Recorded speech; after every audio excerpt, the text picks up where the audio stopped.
Hey everyone, Pun here. A Pun hound who likes to play gacha games. Look for someone who plays a lot of gacha. I got you covered. And today we're in the wonderful world of Girls Frontlines 2. We're checking out the newest event, Zucchero's Café. This one just came out and we're going to be diving into it. Before we continue, this was streamed live on Twitch, pun_knee at twitch.com. So if you see chat pop up, that's why. I stream Wednesday through Saturday, so why don't you hop on by. With that out of the way, we're gonna get into it. Now, one thing, the reason I am in the corner is because the dialogue box basically covers this whole screen. So I am in the optimal position, and hopefully it will not crowd anything. But with that in mind, let's go. I probably will have to read this, so you have to hear my cringy voice. Let's go. Zucchero's most important archives. Let's take a look.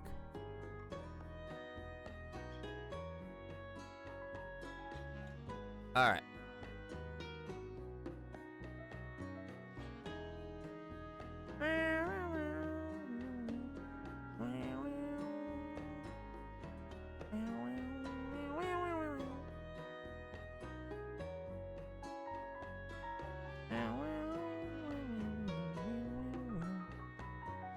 Okay.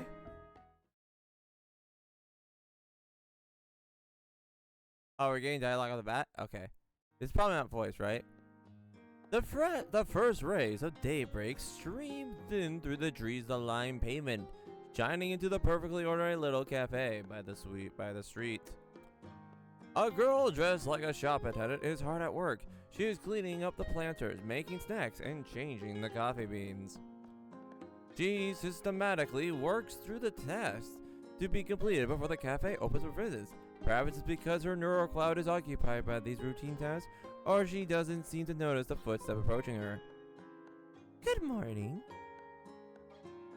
Springfield circles around the other side of the counter and watches them look surprised with the other girl's face with interest. Ah, manager. It's not often that I find you so distracted, Centaureissi. Center. I'm gonna call her Center. Center. My apologies. Why must you apologize? The point of this cafe is to help everyone in life relax, after all. Center and Springfield look up at the same time. This cafe, decorated in a retro style, has a signboard reading Zucchero at the door. Is it Zucchero or Zucchero? We'll see.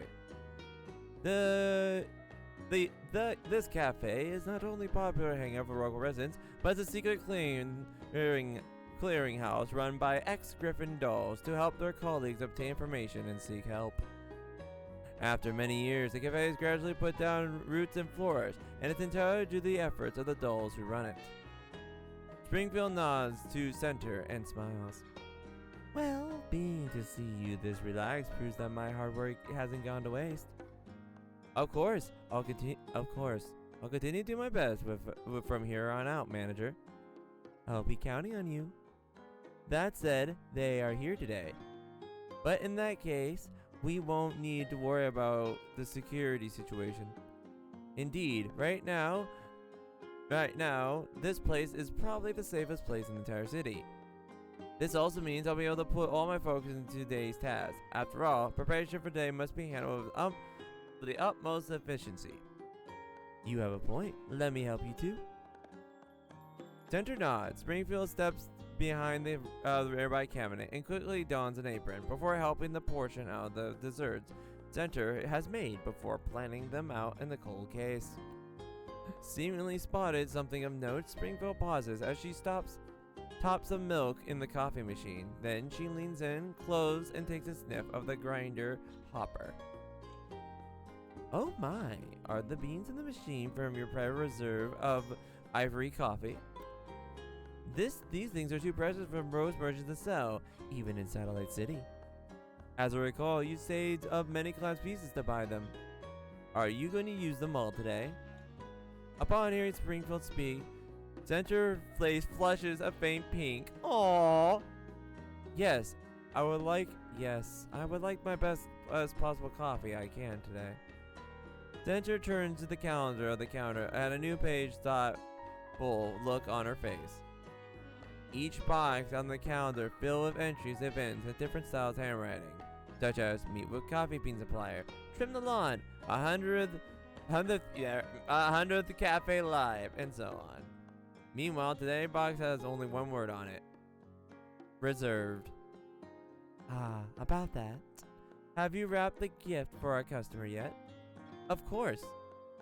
I modified and cared for it in special ways, just as our customer will feel the extent of the surprise you prepared. Well done. Right on, Center. You've covered all the bases. I honestly don't know how the cafe would manage without you. You flatter me. You flatter me. All this is just standard procedure. Oh yes, the cooking is almost done. Would you like to try them, manager? I think not. I have some of the work I need to wrap up. The rest is up to you. I'll take care of it for you. Center doesn't say anything else. Turns aside to let Springfield through as though they've rehearsed the movement countless times before. Springfield opens the door to the kitchen and pushes the cake flour on the shelf to one side before moving the syrup on the topmost shelf into another cabinet. After tidying up the place, she moves the cabinet aside, revealing a patch of wall which colors are brighter on the account, not being exposed to the sun as much as surroundings. Finally, she knocks twice on the wall. The wall section creaks, and then it suddenly splits open along a hidden seam, revealing a secret passage just large enough for a single person to pass through. In the darkness, Springfield expertly feels her way along the wall to find a switch on it. A light comes on and illuminates the interior. A huge display monitor dominates the cramped room and turns on the lights, displaying several locations being monitored by security cameras. Springfield scans the images on screen, then presses the intercom button below it. Right on time, Manager Springfield. We've managed to hire several cable staffers recently, so I'm much less busy now. So, have you gotten any new stock lately? Of course, I have. What kind do you want? I'll go with coffee beans. I like the sweeter kind. One of our regulars has developed a taste for them. Macchiato. Okay, I was like, wait. Yep, it's macchiato. I was like, wait a minute. It's macchiato. I'm pretty sure. Also, have you received the special beans that Macchio sent over last time? Oh, yes. I have. It was delicious. If you have more next time, I want it all. My, are we greedy? Can you blame me when your menu items are all excellent? Now then, back to business. The special guest I mentioned earlier will be visiting us today. I would like to ensure that nothing goes wrong with this meeting. As a supplier, can you provide the coffee beans today? Oh? Looks like the guest of yours is quite the VIP. Oh yes, he's our most valuable client, after all. Is it the command? Is it SK? Wait, are we going to visit the cafe? Wait, is it us? I guess we'll find out, but is it us? Huh. Oh shoot. I see, and here I thought you were joking when you mentioned it last time. You really are a kidder. I've always taken my work seriously. Sorry, that wasn't what I meant. Ah, if you insist, I do have some extra coffee beans that I can supply today, manager. However, there will be an extra charge for the rush order, like this one. Of course, we will settle a bill with your per standard procedure. Springfield soon receives a message. After it reads it, it automatically deletes itself. My, this does help a lot. Beep, rape, rape. Just as she's about to continue, and her call suddenly comes over a communicator. Pardon me, but it seems we have a bit of a situation in the cafe. We'll continue this later then. The other party hangs up Springfield and cigar. She immediately hears a familiar voice. Manager, we spotted several suspicious individuals approaching the cafe. Should I deal with them? Aw, hey, it's the coffee girl. What's up? Springfield looks at the screen. The security area shows several thugs coming down the street. It seems they're just troublesome guests, so let Sharky handle them. Did you hear that? Did you hear that, Sharky? Oh no, Sharky, no! Sharky, no! Is it time for Sharky's debut at last? It seems there are some troubled guests to the northwest of this cafe. Please take care of them. Will do! Sharky will give each and every one of them a perfect show. On the building, roughly 1 kilometer away from the cafe, Makio is laying prone behind a set guard on the balcony, concealed by a camouflage cape. After hearing the voice of her curator, she finally shifts her gaze away from the optical sight for a moment. As she watches the doll at the distance sauntering with an exaggerated dance-like steps, Macchiato grumbles to herself. Honestly, can we really count on her? Well, she's a villain now, probably intended for entertainment industries. This young miss is fitted with a really advanced fire control component. Usually, she's the one who handles troublesome guests like this when you're not around. There is doubt written all on Macchiato's face as she continues studying Sharky through her scope. Clearly, she's not convinced at Springfield's words. However, the suspicious individual each fade from Macchiato's view over the course of the next few minutes. Looks like they were simply layabouts. Fortunately, they didn't pose real threat. Sharky, how are things now? One moment, manager. This is the last of them. Sharky's voice comes over the transmission. Hey, are you from the bar in the underground shopping street? Have you paid the protection money for this month? If not, you'll... Wait a minute, are you a doll? Ow, ow, ow, stay back. Run away, run away. The sounds of the fresh being bludgeoned defiles the channel. See? She's good at this. I guess tricking the enemy with deceptive appearance must be part of how she gets the job done. What's this? Is that jealousy I hear, Macchiato? Heck no. Who would be jealous of a spoiled little brat, anyway? Besides, all I need is a gun in my hand. And that's a wrap. Sharky suddenly cuts the transmission, striking a pose before proudly declaring her work is done. Manager, I finished my mission without a hitch. Sharky, what's that behind you? In the video feed, an arm slowly reaches out from the dumpster behind Sharky. Sharky glances back and delivers a lightning fast kick that sends the arm flying back into the dumpster. It's nothing at all.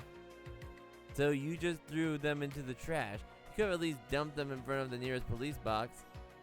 Oh no, my makeup's running.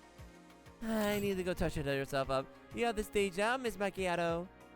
Huh? Hey, wait.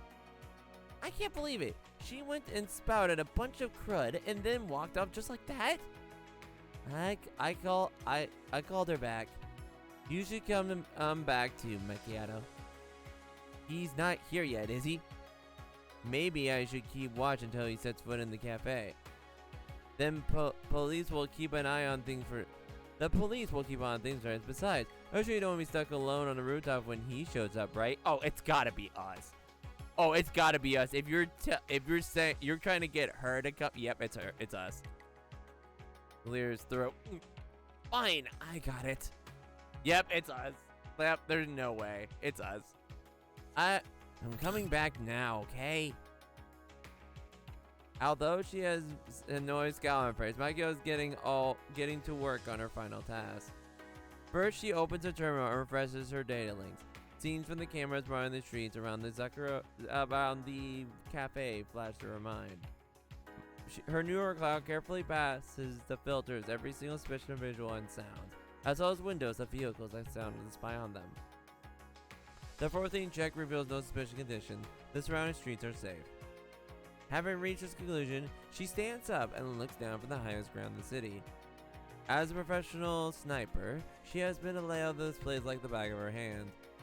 While this satellite city is a green zone, she can have a bullet in the opposite opponent's opponent's skull within a half a second and treat them exposing themselves should the situation calls for it. Considering what kind of occasion this is, she does not want any unexpected interruptions. After verifying the situation, Macchiato disconnects the data cable that's plugged into the port before returning her exquisite rifle into the violin case and leaping off the side of the building. 20 minutes later, after the door chime rings for the last time today, the four members of the cafe are finally gathered inside the cafe. Thank you, Miss Macchiato. Your coffee is ready. Okay, thanks. She accepts the cup and gets a whiff. The rich scent of roasted caramel wafts into her nose. She takes a sip, and her tense nerves promptly relax. The sourness is just right. The foam feels really dense.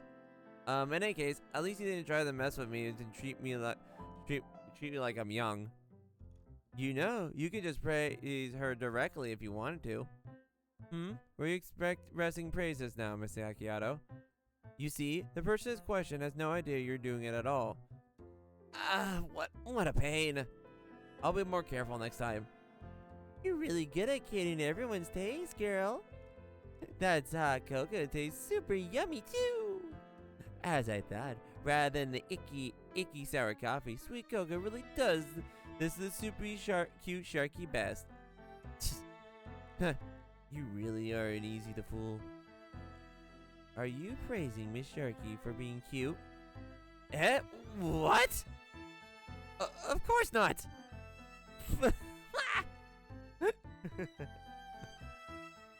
Looks like apart from lessons at the cafe at work, Center will also need to study up on speaking Macchiato's language too. I will do my best. Why are you acting so serious about this anyway? Look at Missy ears all red again. Perhaps she's trying to change the subject, or perhaps she really is bothered by something. Ayo turns to look outside the window as she annoyingly drums her fingers on the table. Speaking of which, isn't our guest here yet? The dolls all look outside. Crowds of people mill back and forth on the street, but the person they're all hoping to see hasn't shown up yet. The cookies will get cold if he doesn't arrive soon. Aww.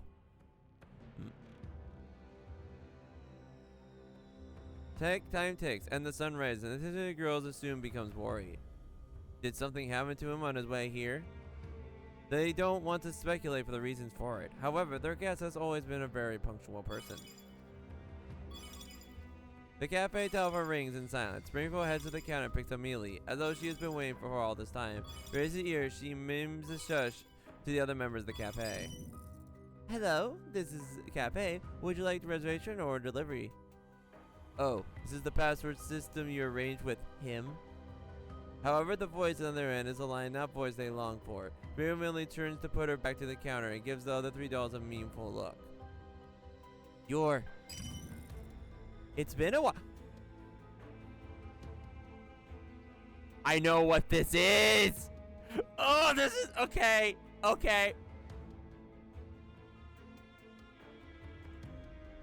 This is the backstory I've been waiting for. Oh, let's go. I just realized, it's been a while, Miss Springfield. Alright then, let's dispense the pleasantries. Does the fact that you have this congo mean that you are with him? At my introduction, and yes, I need your help us out right now. You won't refuse, will you?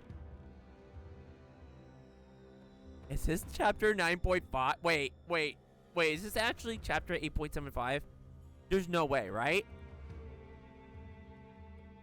Please, get to the point. Simply put, things have gone wrong, as usual, and the threat level is code red. I've sent you the condition in the corner. Whether or not he'll still be alive depends how quickly you get here. Dandelion, I swear to Benji. See you later, ladies of the cafe. After some silence, Dandelion hangs up. What? It seems our guest encounters some difficulty on his way here. I believe we'll need to make a delivery. Manager, we'll be using the emergency action plan. One moment, please. While she rehearsed the snare in her neurocloud countless times, Reefo sure the plan still goes off without a hitch. Macchiato, go to loadout number 1 and bring us as much ammo as possible. After that, you'll drive everyone to the objective location. Got it. Sharky, can you ensure the order is delivered? I believe you installed the Revelant software already. No problem. Sharky has gone through the tons of sim training. And you, Center, I fear we'll have to open the gift where we were saving our guests ahead of time. I apologize for that. I know you spent a long time preventing that surprise. That's fine. The gift exists because he needs it. Its value will be maximized if we send it right when it's required. Thank you. Just in case, I will stand at the cafe and provide remote support. Oh! No! Ah! Okay, but anyway, this is still good. If the worst should come to pass, I will activate the emergency measures. If that happens, do not return the cafe. Proceed immediately to the backup safe house and meet there. Understood. Please be careful, too. I will. Center, please take care of everyone while you're outside. I'll make sure I keep everyone safe. So in return, please wait at home for our return. The online blind slowly closes. Head to the sunlight out of the cafe. The sound of the cafeteria closed, drowned by the clack, clack, clack of the sounds of being chambered. A place where it provides delicious food and leisure, all which protects the which important times and danger. That is what the cafe is. Oh my gosh. No way. So this is... Okay, we're getting the backstory. Let's go.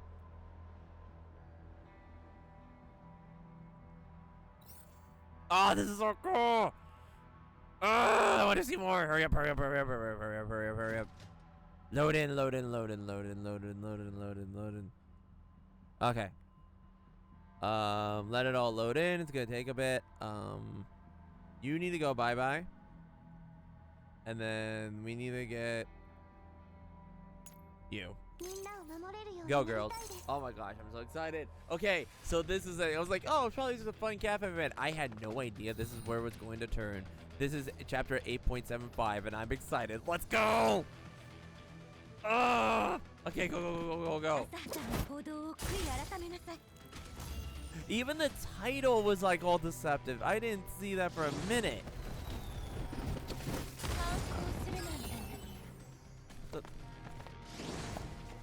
Hang on. Stop it. Anyway, okay, we're good. Anyway, sorry, my assistant tried to do a thing. I don't know why it activated, but I can't wait to see this. Let's go. Oh my gosh, oh my gosh, oh my gosh. Okay, so we're actually gonna see how they got there. So for those of you who don't know, this event, this is them going to, you'll see, you'll see. Oh my gosh, I'm so excited, so excited, so excited, so excited, so excited. We're gonna see them. Oh, Springfield's not coming with us, but that's fine. Springfield's fine.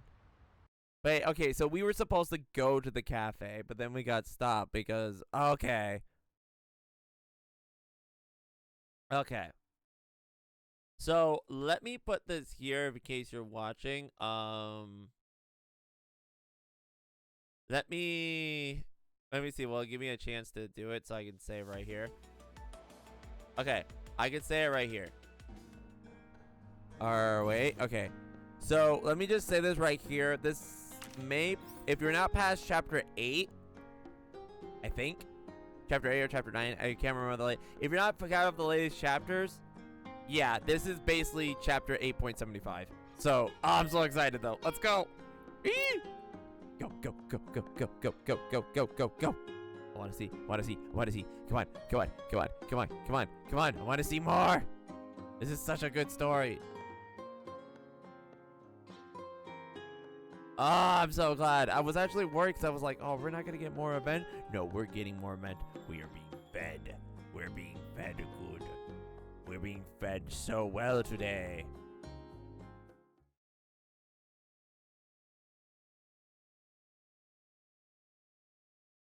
Come on. Huh? 2 kilometers due west of the Intercontinental Railway transfer station.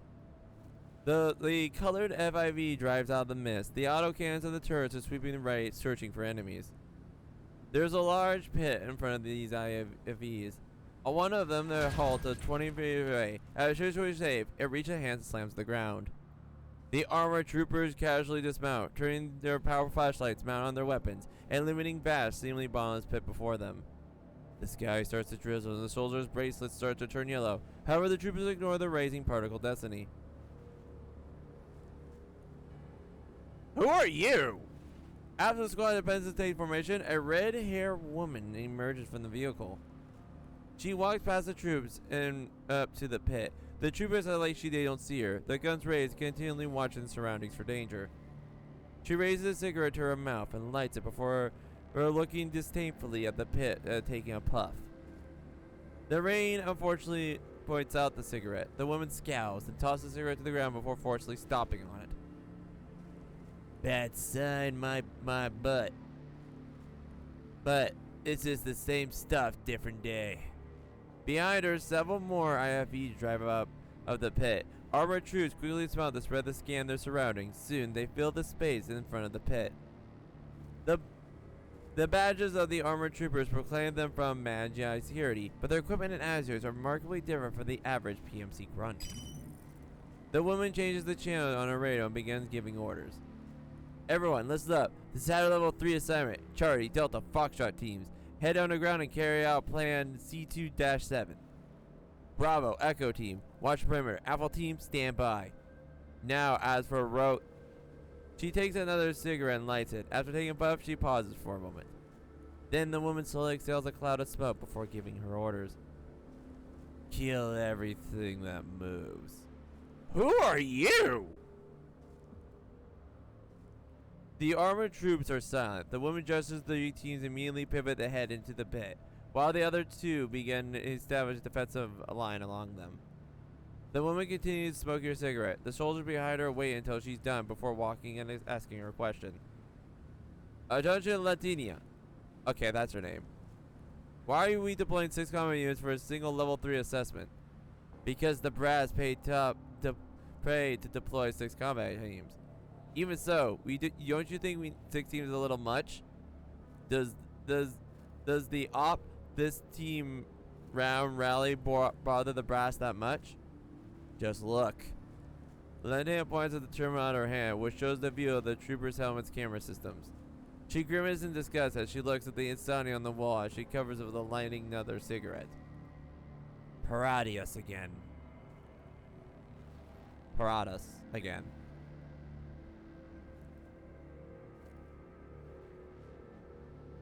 Huh, okay, wait, so you're not... Paratus, wait a minute. Are you linked to Griffin?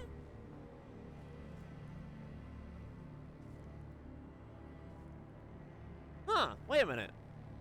Are you all linked to... Wait, what?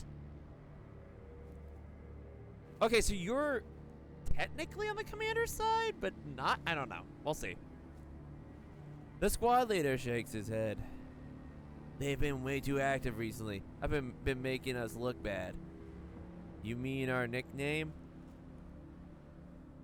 Thanks to all this gosh darn op, even the last of the manual security force would rather die than let us help them. I mean, have you ever heard of the nickname they gave us? Omen? You don't like it? We're the best of the best of Magni security. We should be something like Shining Edge, not Omen or whatever. Shining Edge. The woman suddenly laughs out loud, then cuts her laughter by sticking a cigarette in her mouth. After taking another puff and getting her breathing under control again, she begins to speak. Frankly speaking, I actually like the name. Nobody who hears it is going to have any illusions of what we're going to do next. She points at the squad leader's head. See, Kenny, when you became a city contractor, did you actually think you were keeping anything safe?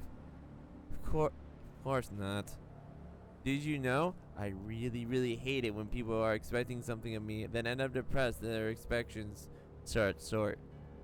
I keep hearing the crud during the mission like, are you gonna save us? Or how can you do this? Whenever I do, it makes me think I'm just a parrot in a cage.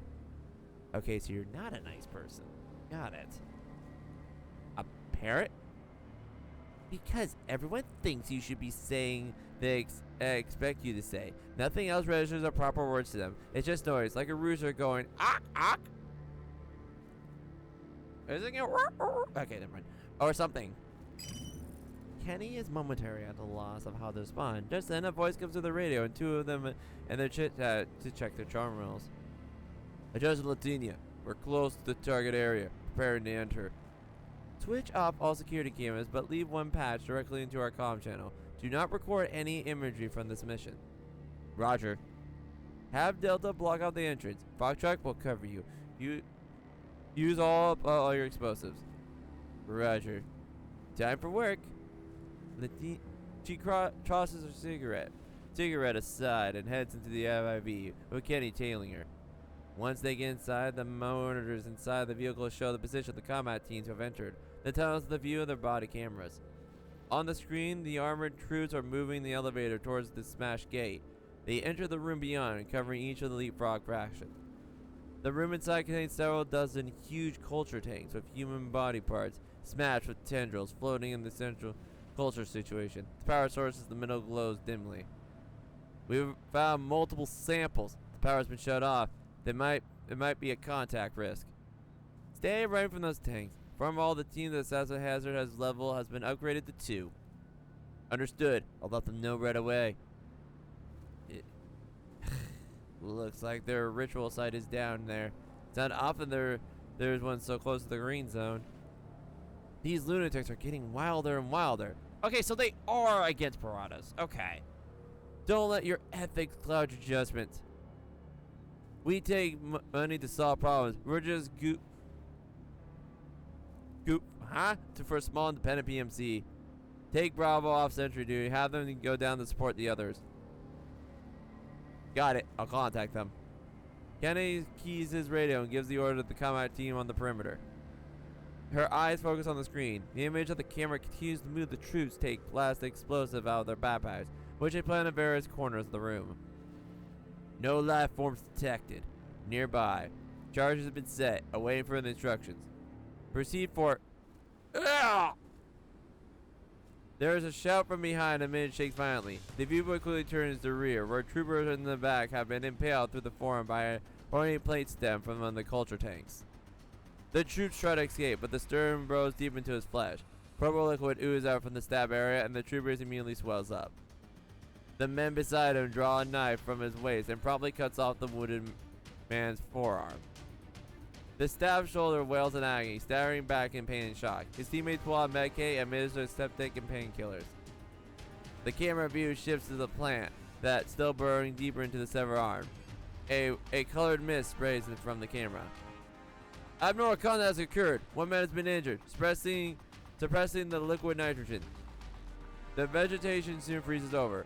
Unable to bear the weight of the forearm, it falls to the ground and splinters to many more pieces. How many times did I tell you not to approach those tanks?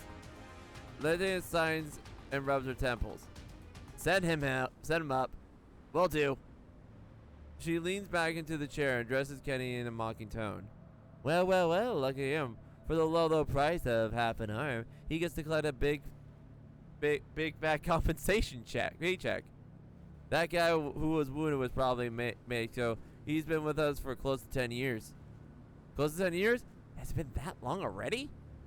You know, when I get sick of a judging, you should take over. I'll go join the combat squad and get some random little injury. When that time comes, make sure you give me a nice little bonus. Enough for a retire with.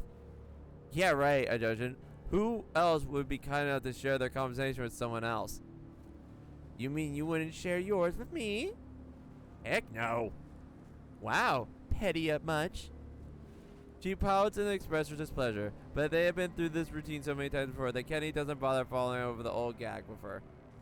How many more rooms would need the explosives? Intel indicates there are 2 more. Looks like there are a whole mess of ops for us today. Suddenly, she pulls out her earpiece. Kenny is about to speak, but she signals him for him to stop.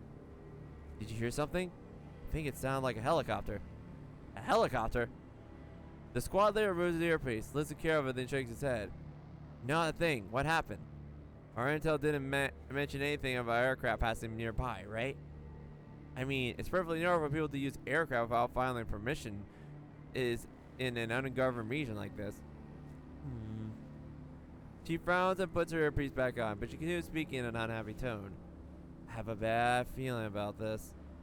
I tell Lieutenant, we just got transferred from Bravo. They found an elevator that wasn't mentioned in the detail. There's a large thermal signature coming from the chamber below the elevator. I'll patch the video feed from here. The two of them turn back the screen. It flashes and the perception changes. This time the viewer looked into the pit with a thermal imager. Give me a size of composition of the thermal signatures. One moment, please. Scan complete. Pick out at least 40 lives from the massive thermal source, massing at least 5 units more. 5 units? So it's Boo Jim then. So they summon us even before the ritual is complete. That doesn't happen often. The sound of gunshots come over the transmission, seemingly from long distance away. I hear gunshots! All teams, stay alert! Who are you engaging? Hang on, there's nobody. None of the teams engage anyone. There's something must have happened underground. Delta, finish playing the explosives. The rest of you head deeper into the pit. The assignment hazard is now 1. All personnel engaged, prepare to engage at Boo Jim. Understood. While the answer was simple enough, there was an added hint of nervousness in the man's voice. They're calling this a hazard level 3 mission, even though this is a Boo Jim visit? You were wondering why they sheltered out. They shelled out so much, right? Looks like you got your answer.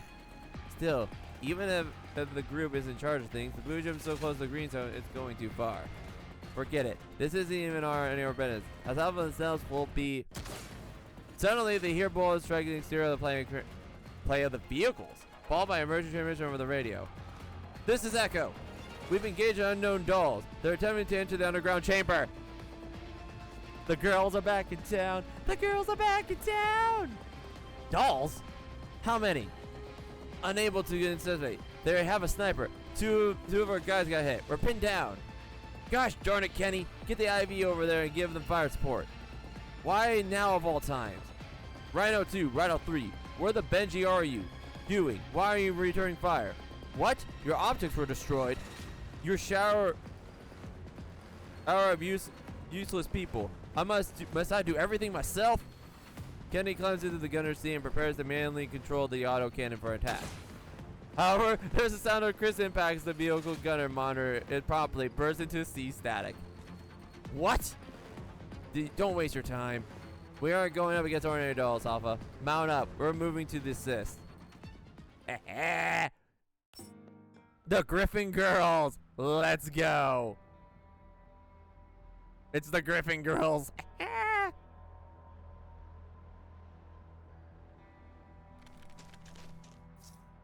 I'm approaching the corner as Miss Dandelion sent us. I see IVs here. They might end up being a threat to us. Bang! I've destroyed their optics. They shouldn't be able to do anything for the time being. Grab. Got it. Ready to break in? Yes, give me 30 seconds. I'll be at your position ASAP. Sharky, stay inside and keep the engines running. Prepare to head out at any time. Yes, I won't get the chance to shine. Not unless you want some 25mm ventilation in your frame. Okay then, but don't take your time. They're coming to save the commander. They're coming to show Raj. They're coming to save his scary. Let's go. This is so cool. Ah! Okay, cool. So we're actually getting. Okay, so this is. Oh, this is cool. This is cool. This is cool. This is cool. Ah! Go, go, girls. Go, go, go, girls. Go, go, go, girls.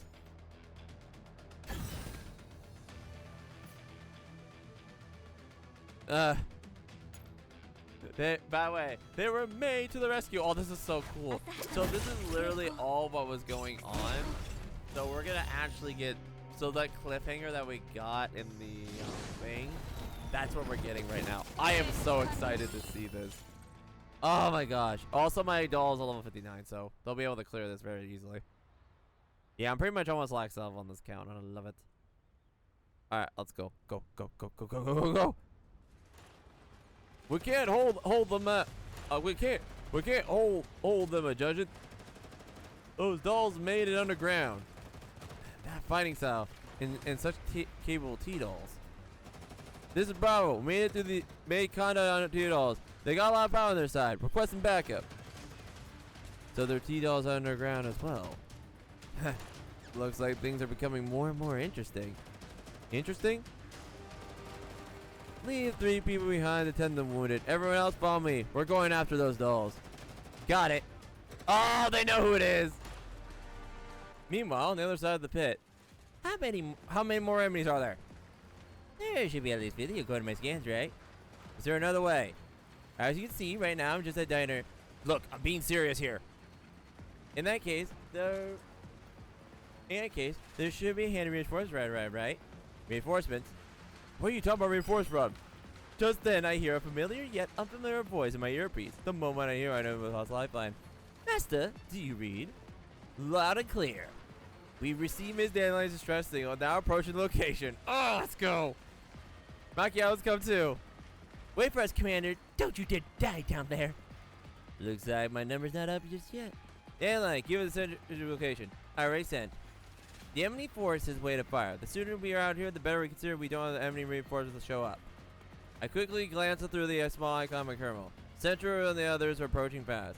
From there, we are positioned to counter the help the pincer enemy. However, we'll need to take on Helena's Boojum first. I look around. Diane is hitting the enemy with everything she's got. Colbane and Helena practically look at the frightened eyes. We must do what we must. Rush room forever, but I'm certain even though it's all, the adults will work well together. There's no time to hesitate. Clear side and next move and give orders. Diane! Commander! I need you to press a fire from you and use in that direction to attach attention. A reinforcement will flank them from behind and will break through their location. Ah, yes. Dandelion, help compute the ideal attack route for Diane in center and send it to them. Already done and sent. Center, give me a sit rep once you get in position, then wait for my go. Yes, Master. ETA. ETA is 1 minute. Diane, keep laying down fire. When I give the order, we'll make and break for the more open areas, draw an invitation.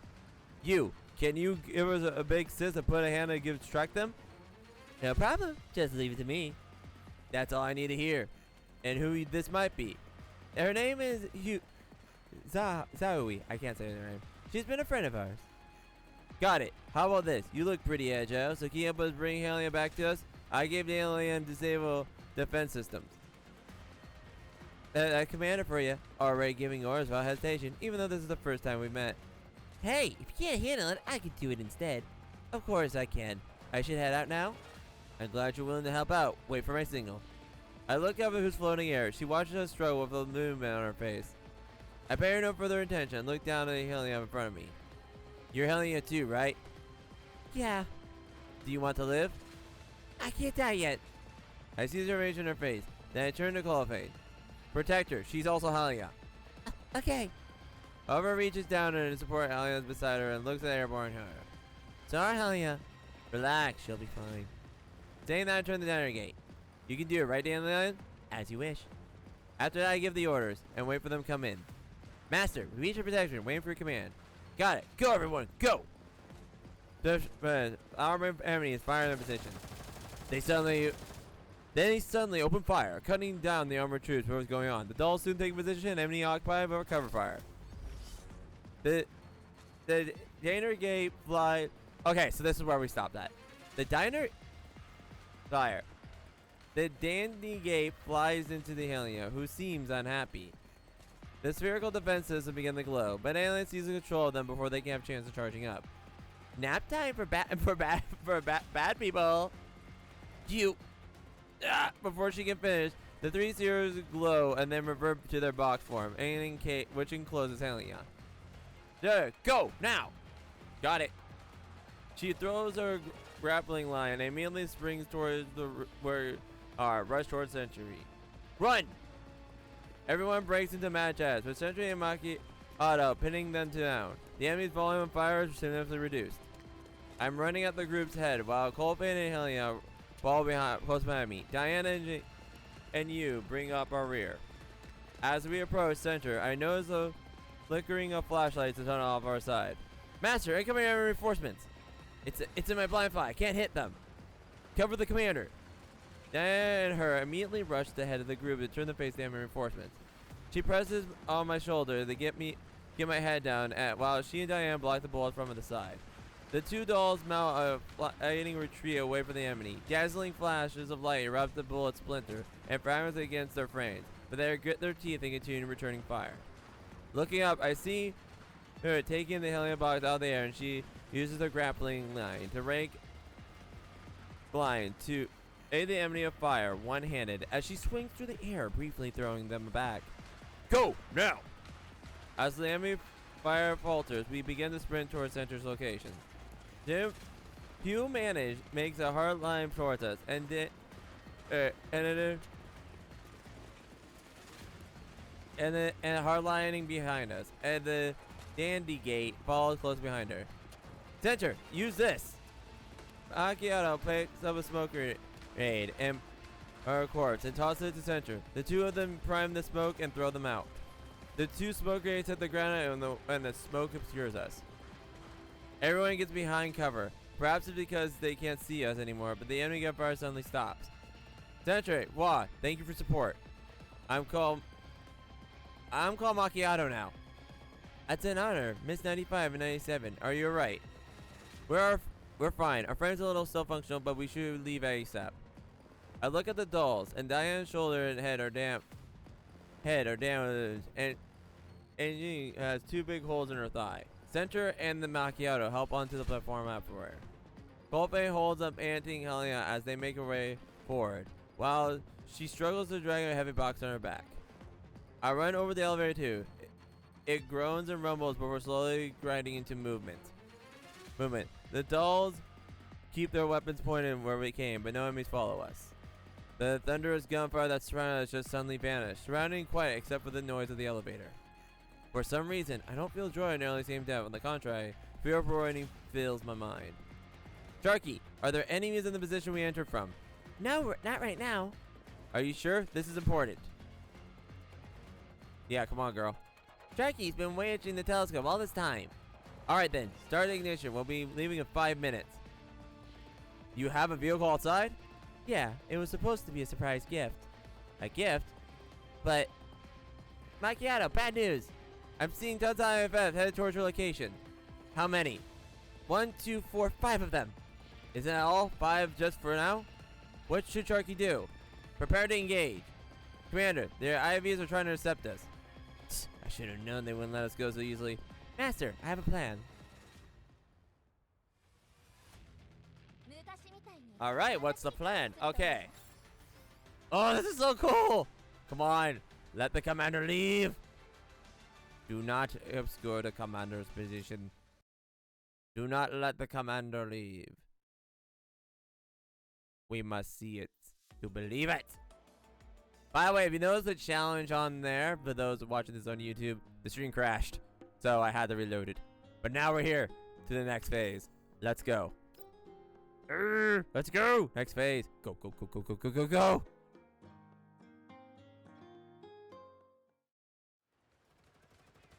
Adjusted lantern. Look out!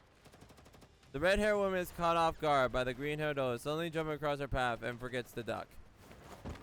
Kenny tackled his hands to the ground with the bullets that would have hit her square in the chest instead of slamming to the man's back plates. The other troopers immediately stop shooting and drag the two of them to safety. The woman gets on her feet and immediately checks the squad leader's wounds. Kenny, are you alright? Heck do I know? She quickly inspects the place where the struck the it's in 2 ballistic plates. Get up already. It's not gonna get you. What? Get up already. It's not gonna get you pregnant. What? That's a phrase. The woman kicks the squad leader. That was a phrase. What the Benji? After realizing he wasn't injured at all, Kenny scrambles to his feet. She pays him no further ahead. Instead, she peers out behind the cover. The smoke cloud is full spread out. She can't see anything. Hey, we lost sight of the signal. Should we pursue? Give me a casualty report. We got 12 KA and 25 WIA. Loss of serious. Gosh darn these people. After them. I want them all to burn. Calm down, doesn't it? We have a huge advantage fighting dolls at this range. Anna trembles with rage. She pulls out a cigarette and takes a deep breath to calm herself down. After a brief period of contemplation, her reason wins out her emotion. Bravo! Evacuate the wounded. Everyone else, other teams, we can still move. Form up the squad and follow me. We're heading up to service to wipe them out. Once we get out of the underground levels, blow all the charges. Yes, ma'am. Kenny, everyone echo we still alive the IVs over the block off the exit dolls. Stop them no matter what, even if it means having to physically hit them with your cannon barrels. I'll calm them right away. The attack of the loss sustained are far exceeded anything she expected. Meanwhile, it's very hard for her not to imagine what has happened after look at the Bujum in the deep pit and the woman in the outside of it. Who the heck am I even fighting for? She mutters to herself, a mixed emotion in her heart. Then she casts aside her cigarette and banishes it to the darkness of the tunnels and the rest of her men. This is Rhino 4, hailing Rhino 1. We picked up the Echo and are heading to the tunnel entrance. The 4 remaining armed troopers are now at his. The rear hatches open up the rear loudly. One piece, we're falling behind. Ready to cover you in time. The 2 IVs off the entrance tunnels, wide enough they can be both side by side. The remaining 3 IVs were parked outside the entrance, flanking with their autoguns pointing at the opening. All 3 are targeting options with bullet holes, focusing their crew on their hatches to physically view their surroundings. The vehicle's headlights turn on. One of the vehicle commanders signals advise the 2 lead IFVs drive into the tunnel. Rhino 4, let the infantry surrounding. Don't let yourself get flanked in ambush. 4 copies. They're on high alert. The armored emerged from the vehicle. Guns held at the ready as they eye the area around them. The enemy is taking the elevator up. Head to the top of the elevator and landing and intercept them. You're kind of all fighting for the same side. Just a big mass communication, which is hilarious here, but oh, whatever. Smash them to bits. 4 copies. You heard her. Pick up the pace. Copy. Accelerate now. The IVs pick up speed. Crashing creates the corpse underfoot. The armored troopers notice that the crashed corpses have Mainstream written on their gear, but their rapid movement soon carries them out of sight. Stopping at the tunnel, the IV headlights clear a glow outside. With the elevator noisy makes its way to the lit shaft. The spinning yellow lights and the alarm are a constant reminder the IV's crew are a compliment that the elevator is about to arrive. The elevator performs a stacked high of various crates. The IVs turn their tunnel turret toward cover that comes to everyone's view. Open fire! Open fire! Roger, commencing attack. What they can't see the ammunition, the IVs activate their weapons, and they hard station without hesitation. The IV's autocannons are coaxial machine guns open in unison. Tremendous power of their large caliber rounds, shredding the boxes and crates of platform pieces. The autocannon's rounds even pierce the platform, turning some into the center of Swiss cheese. Cheese. Alright, give me 1 second here to know something. Yeah, there we go. Perfect. Yeah. The plumes of smoke from the gunfire cover the entire platform, and only after 10 odd seconds, with a withering barrage, the IVs finally cease their attacks. Cease fire! Cease fire! Do you have visual contact? Unable to determine, there's no way they survived. Ah! A sharp blade slashes through the neck. Oh! Oh! Okay, don't mess with the maid. Okay. Slashes the neck of the speaking trooper. He stares ignorantly at the maid at her doll, who has spear behind him. Blood spurts from his ever corduroy jugular, who tries to with all his might to stop bleeding but fails. He simply climbs limply through the hatch and the vehicle interior.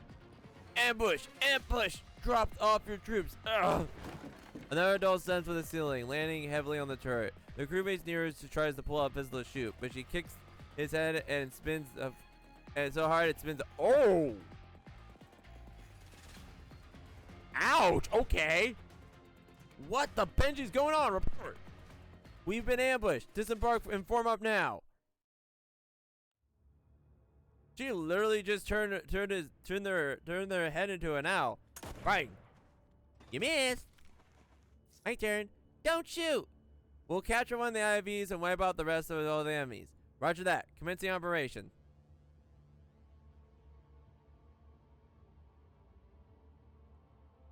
Alright. Go, girls, go. Oh, this is so cool. I'm so glad it's the next chapter, pretty much. Go, go, go. Throw the grenade. Get him out of the way. Let's see, how quickly do we get rid of these enemies? And one more.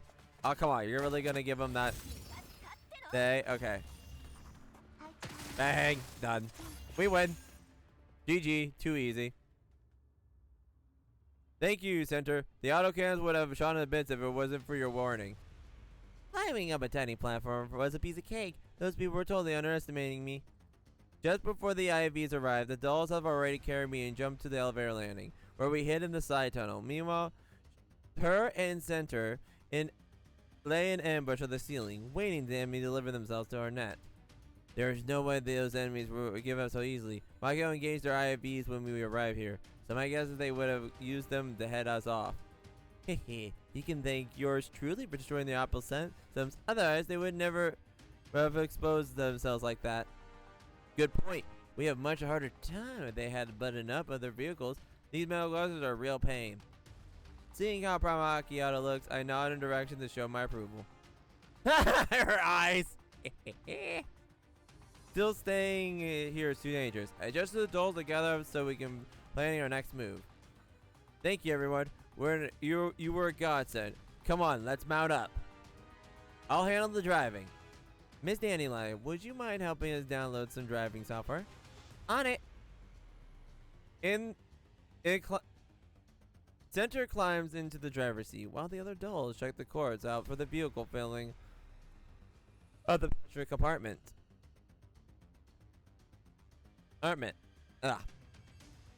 Center finishes downloading the IFE's driving software, and just as everyone finishes taking their places, just as Judge begins to reverse, however, a massive explosion comes deep within the underground complex.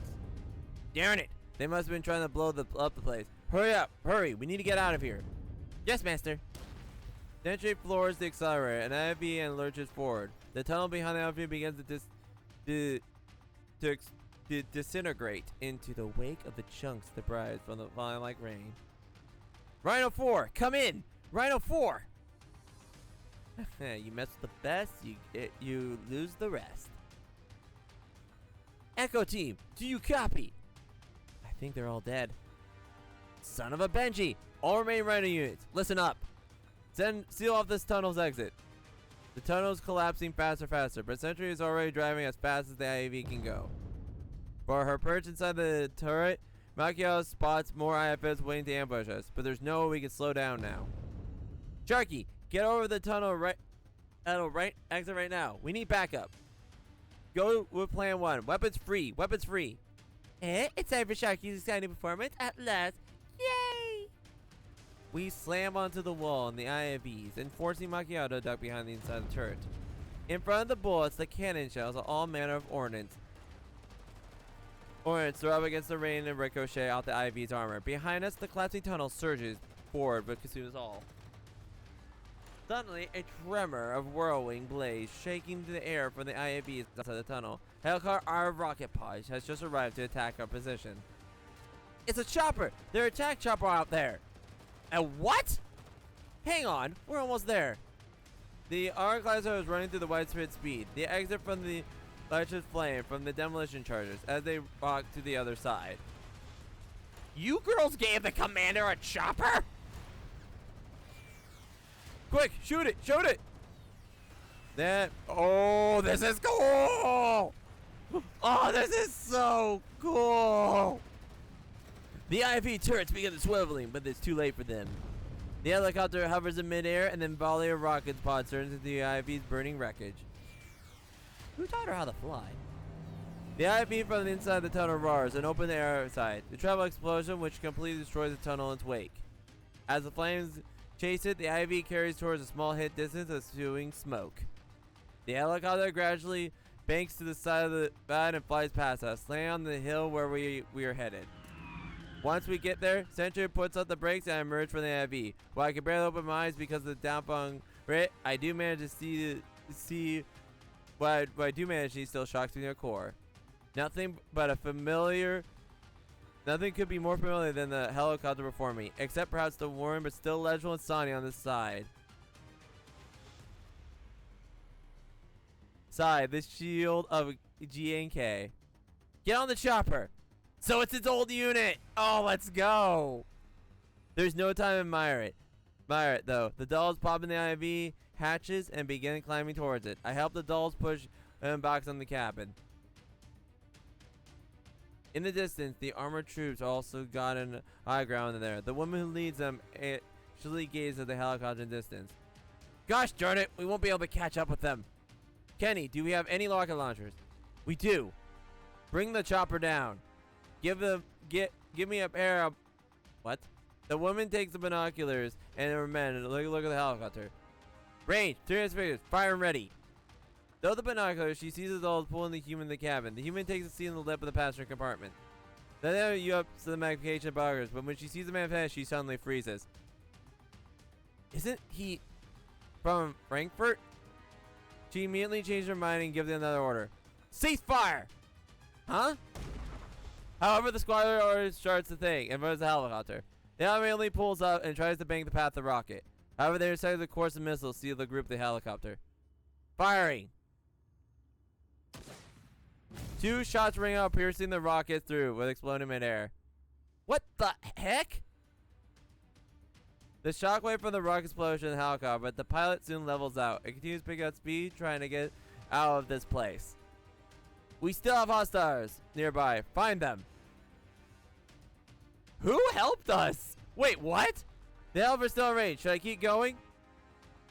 As Kenny barks out an order to his men, he raises the rocket launcher, waiting for a response. All units, take cover and wait for further instructions. Upon hearing the order, the troopers obediently remain still and no further movements. In the distance, the helicopter picks up speed from sight. Meanwhile, the hidden shoe does not reveal themselves. So they recover their escape then. 2 gunshots, 2 people. She shows her back at Kenny's face, then takes out cigarette and lights it up. The surviving men then remain silent, as though waiting for her next order. At the moment there, she throws the cigarette aside without so much as taking an address to Kenny. Contact you and tell them the mission is complete. Inform the personnel, have them pay out the maximum compensation for our fallen men. Kenny nods. When you're writing a comment, attribute all personnel and material losses of the battle to the Belgium. Do not mention anything in the battle with these dolls. What? They then find the most reliable underground bro you can. I need information. Lots of information. With that, she knows who we are. She knows who we are. Let's go. The distance. Ignoring Kenny's questions, the sounds of the world begins to fade as she loses herself in thought. There's only one that mind. Why? Why? Why? Why? Driven by that thought, she sets on a mission on her own. She's gonna... She knows the commander. Let's go. Wait, okay, so... Keep people who are watching this. I have not played Girls Frontline Line, so I don't know if she's privy to the story. But she knows us. So let's go. Eee! Oh, this is so cool. Oh, why is it... Okay, this is actually really annoying. Why am I getting a bunch of confirmations? So this is actually really irritating. So we're just going to keep backing out back and forth. Okay, but this is so cool. We're just getting dialogue. We're getting dialogue. Oh, let's go. Let's go. Just dialogue. Let's go. Let's go. Let's go. Go, go, go, go. More dialogue. I'm actually really excited to see this. But let's go. Here you can freely share your secrets. They're all back together, though. Ah! This is so cool. The helicopter races through the clouds and reaches the crushing height. I get back inside the cabin and close the door. We're up on the active noise canceling system installed, and all Griffin helicopters engaged excludes our outside noise. The silence surrounding make me realize that I've left the combat zone. It's only then I realize that my hands are trembling and feeling slowly rising up my arms.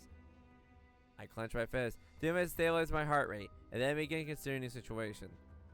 Based on what I just saw, the Von Paradas, the PM-Zone troops, and the other Hellion are all very unnatural. Why on earth did Dandelion trying to pull? Why is she trying to steer us all out of this? I look at the flying Dandelion and I'm about to get a straight... I look at flying Dandelion and I think about how to get a straight answer of her. That missile headed at us clearly did not explode for no reason. For a direction in the position where it exploded, someone must have shot it down. In other words, someone secretly saved us. But who could have done that? Yeah, who could have? I think it's... Actually, I think I know because of the trailer, but I'm not going to keep my mouth shut. I powered on the location, but can't come of anything. Since I have no evidence of proof to support it, all I can do is set it aside for now. So where should we go next? I'll ask Makio later. I'm sure they have a plan on their own. Should I continue their transport mission? I'll look at the box and the other Helena, who looks just like the one I asked, but acts completely different. Once we get to the safe place, I'm going to have a good long shower about what happened before we go to get to her. After a brief period of contemplation, I look around the inside of the cabin and standard issue Griffin transport helicopter. It is her own unit. Judging by the stability of flight and the operation of the noise cancellation, it has likely been maintained in absolute duty spec for 10 years. While the fittings are a little old, they're still pretty much a standard issue for back then. Even the first aid kit is the same place. Makio heads over the co-pilot and takes the doll and heads over to a co-pilot seat and talks to a doll I've never seen before about our flight path. Centaureissi takes the first aid kit under the seat and starts treating the dolls who are damaged in battle just now.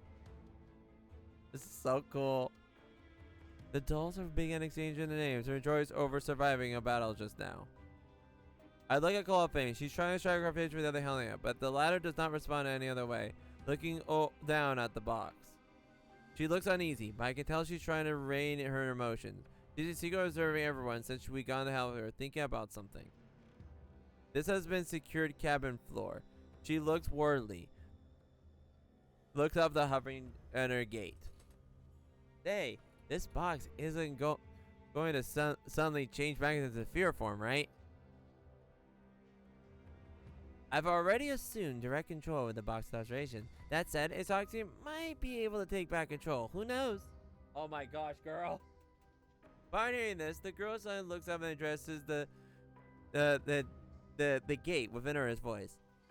She is already gone. Huh? I can no longer sense the lurking unclean. So she's gone. The gate flies in front of the girl's face and focuses on her, but the face reflected in the glassy depths does not change. Looks like there's no more danger. Then, lucky us. But she has left her burden behind. The box cannot be opened for now. Why? Are you afraid she'll replace you? You should not do that if you don't want her to die. Oh! Oh! After saying that, the girl lowers her head once again and remains silent, no longer listening to the teasing. With a sigh, I look away from their conversation to the dolls. Centaureissi has just finished biting the wound, so I approach them and ask about their condition. Are you all right? You don't have to worry, Commander. They were merely flesh wounds. Yep. A band-aid or two will be just fine.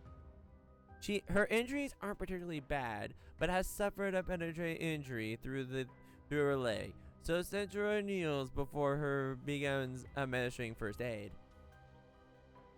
She carefully extracts the bullet and its fragments, then fills the wound channel with packing epoxy and applies a thin skin patch over entry of the exit wounds.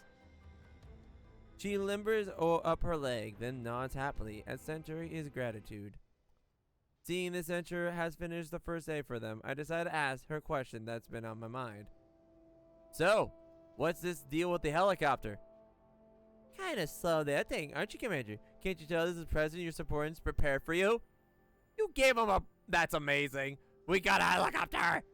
Sweet. The gate shifts its position directly over my head. I try to look up, but I can't see her. Is that true? Centaureissi puts the tools back in the first aid kit, then looks up with me with a smile. Indeed. We heard that you were working in the Exilium all this time, so the manager and everyone decided to chip in and get you this for you. We were planning to present it to you when you came to the satellite city. However, the situation was urgent and we needed to get there ASAP, so we had to give it to you this way. Don't you like it, Master? The sudden urge of emotion leaves me unsure what to say next. As nostalgia assists my brain, I look around, feel like I've gone back 10 years in time. Oh, the commander's so oh, we got everybody. But after seeing the box, I realize I'm no longer in the past. Thank you, everyone. Don't forget about Springfield. It took her a lot of effort to acquire the transport elevator. After Macchiato finished talking to Pilot, she heads in from the pilot cabin and takes a seat opposite of me. Did she? And your name is Macchiato. That's my name now. Make sure you remember it. I will, Macchiato. Is Springfield with you too? Yes, manager. She's waiting for us at the site. DHO2. It's on the satellite sitting in the escort route. I look at the gate, and it pretends it didn't notice me looking. We should be safe now. Would you like to contact the manager? Ah, yes, we should. Put me through! Yes! Center adjusts the transmission frequency and patches through the earpiece. Soon I feel familiar haste through it. You look stunning, woman! Oh my gosh! Nah. She looks absolutely gorgeous. Gosh darn! Oh, you look fabulous, woman! Oh my gosh! That hair! Gorgeous! Perfection incarnate! Anyway, moving on. Ah, Commander, it's been a while since we last spoke. Yes, it has. Sorry for making you go all this trouble. Now, no need to be a ceremony, Commander. Are things going well your end? I guess not. You're as funny as ever, Commander. Commander with the jokes. Let's go. Judging by the fact you're speaking to me over the channel, I think you received your present. Yeah, although I have no idea how you managed to get a hold of it for so long. I definitely got a big gift, though, and it's definitely appreciated. That's good to hear. I'll make preparations to receive you at the cafe. The cafe? I see. Speaking of which, I brought a rather complicated bunch of guests with me. Will it be convenient for you? Miss Dandelion have already told me about the detailed situation. As for those Helenas, they'll need special care. You need to make sure the preparations before the cafe. Preparations say. I understand. Oh, and regarding explain the situation to Miss Mailing and ask her not to worry. Good. Oh my, this is why everybody says she's wife. Oh my gosh, she's just like, nope, I got it. We're good. You don't need to worry about the rest. I've already told staff members what to do. Just get some rest in the way. We'll deal with any problems when they come when you arrive at the cafe. Well, that's Springer for you. She's already taken care of the account of all things that were worrying me. I nod, then end the call after thanking her. As I take a view from outside the window, and wave of fatigue suddenly washed over me. Apparently, a sense of security I felt from knowing that I was surrounded by my dolls led me to relax unconsciously. Aww! I lean against my seat and close my eyes. I let my consciousness drift into the depths of my mind. Commander! Commander! An intensive voice speaks to my ear. It sounds like Helena. I force my level-headed eyes and focus the sight of a white-haired girl before me. There seems to be a film of condensation over my field of vision. Helena? Commander, we've arrived. I move my slightly jittery toys. I've expected to be sleeping so soundly. Then I look around. Helena's the only one here. Everyone else is gone. Where's everyone? Commander. She bursts into tears. There, don't cry. What happened? I fumble a little and try to wipe her tears, but she ends up grabbing my wrist instead. I never imagined she'd be so strong. I can't break free of her grip. Commander, save me. The Helenas, deceived, lies. Don't worry, if nothing else, you'll be safe by my side. But if you need my help, you need to tell me everything, okay? Helena's still silent, but she nods. Suddenly, her pupils dilate and strength fades from her hand. I use all my to regain control of my wrist. Right at...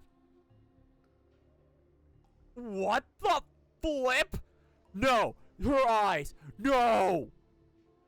Those are horrifying eyes! Right after that, the mist floods in outside the helicopter. Helena begins to mutter herself as though she's been summoned by something. Helena won't. I am not traitor. Before she can finish, she turns in and rushes to Miss, and I reflexively follow her. What the flip is going on? As the mist clears, I grind a hall and see a seemingly endless expanse of sun before me. Countless animals are walking towards the flowers. The amphions bloom and flowers flame like rain. The beautiful scene of Mendoza eerie. Helia! My voice shatters the silence, and Helia's as instantly turns to look at me with vacant eyes. Only one of them has the same sad look on her face. You should not have come here. Then leave with me. We'll go together. Shakes her head. My destiny is here. Destiny? What Benji with destiny? As thought flashes through my head, for some reason I feel if I let go of her, I'll lose her forever. You are kind, Commander.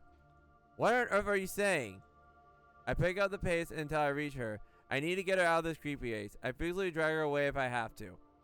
However, no matter how much strength I have, Revere refuses to budge. The kind die. No, we don't die. No. But you must live.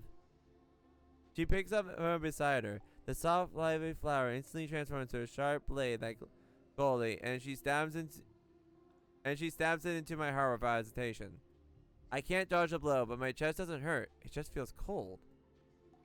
It waves, and my conscience grows hazy. I bolt upright, and I feel like I'm being executed. After gasping heavily for several seconds, I realize that the gate has pierced my chest. That must have been where the coldness came from. Were you dreaming? Upon seeing what I'm getting at, the gate hops off my chest and takes off the air. I turn to look at the gold in the corner in the box and quietly sigh. More like a nightmare. I think I was too tense. I'm okay now. The airline flies a circle around my head and descending before my face again. As long as you're fine, get ready. We're about to land. I look outside the window again. The helicopter is approaching the city. The doll and macchiato called Sharky is... Oh, that's what he's talking. The doll with who macchiato called Sharky is speaking through the communicator. She says she's taking a local air traffic controllers. Looking down, I notice the spy ass heading towards the city. The air defense emplacements on the walls are not quite tracking us, as though we're old friends. That takes me by surprise, and it implies the helicopter has been largely and has permission to use the city airspace. The cost of obtaining such permission must be gradually than price of the helicopter itself. The helicopter slowly descends on the near city until we are touching on the small helipad near the city walls. We're here! After stepping out of the helicopter, the massive quarantine walls fill my line of sight. As I look around, I notice that the nearby security areas are facing elsewhere as several men police uniforms approach us. Macchiato moves off and meet them and stuffs several cards into their hands. The men nod before heading to the helicopter. They walk up past us through though we are invisible and enter the helicopter. Soon after the helicopter lifts off and flies somewhere elsewhere. Come with me, Commander. Where'd my gift go? Ms. Diane, Ms. Yu, and Ms. Tao, Sharky will take you to the Café. It's a safe place where you can rest well. Commander, go rest. I'll come by afterwards. Diane nods, and the trio dolls head into the pass with Sharky.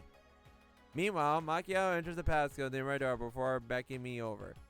I enter to her, followed by Colpine, and with holding his hand. Center and the rear of the group, carrying the box on her back. After passing through a rundown maintenance passage and taking the card on the elevator to the underground area, we arrive at the small storage unit. The 6-seater light truck inside it. We mount up in silence and drive out to the storage unit. As we emerge from the underground area, the sunlight hits my face. It's a sunset snow, and the truck slowly climbs in the long spiral of the sublevel of the satellite, city towards a higher elevation. As we go deeper into the city, more lights come on. It seems they are celebrating some sort of festival. Our eyes are drawn to the lights of the city. She seems to be trying to greedily devour them all with her gaze. Oh, look at her smile! Her smile's so cute! All the much fresh air to her. I can practically sense the excitement and eagerness boiling in her heart. However, when she looks back at the truck and sees the box floorboard, her eyes get dull again. She knows that I'm looking and turns to look at me in the eye. On my part, I don't shy away from a meaning gaze. Then her mouth opens, as though she wants to say something, but then she hesitates.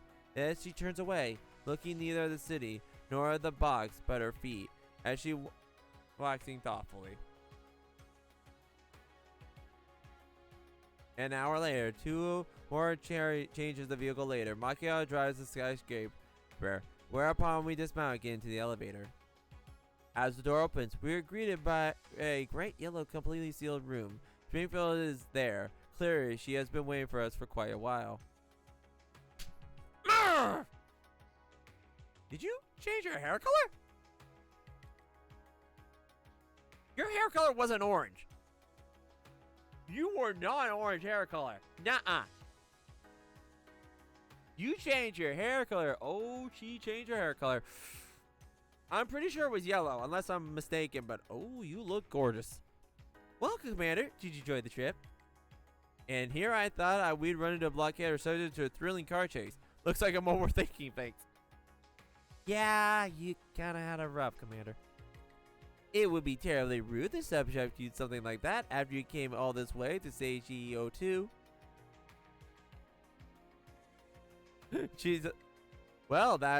That's a reliable cafe manager for you. Speaking of which, this isn't the cafe, is it? I look around. We appear to be a high-end safe house, packed with all kinds of cons equipment weaponry. Even the walls have been reinforced with ballistic armor plating. But of course, this is one of our hiding places. It's used to be a high-end apartment. I renovated interior, so it should be quite secure against internal and external threats. After considering how important this little miss might be, I thought it would be best to put everyone up here. Well done, Springfield. We really did think of everything. Looks like I made the right choice picking you as our first stop. The gate comes. Oh my gosh! I didn't make the comment before. I didn't know she was in a beautiful dress. She's gorgeous. The gate comes in the hall and the Springfield, but that's her face. Why is it isn't Dandelion? I thought you'd coming in person, but this body of yours? Oh, you know how it is. The commander couldn't spare me a proper frame, but wanted me to risk my life while oh my gosh. So I had no choice but to make a make do with a dandy gate for now.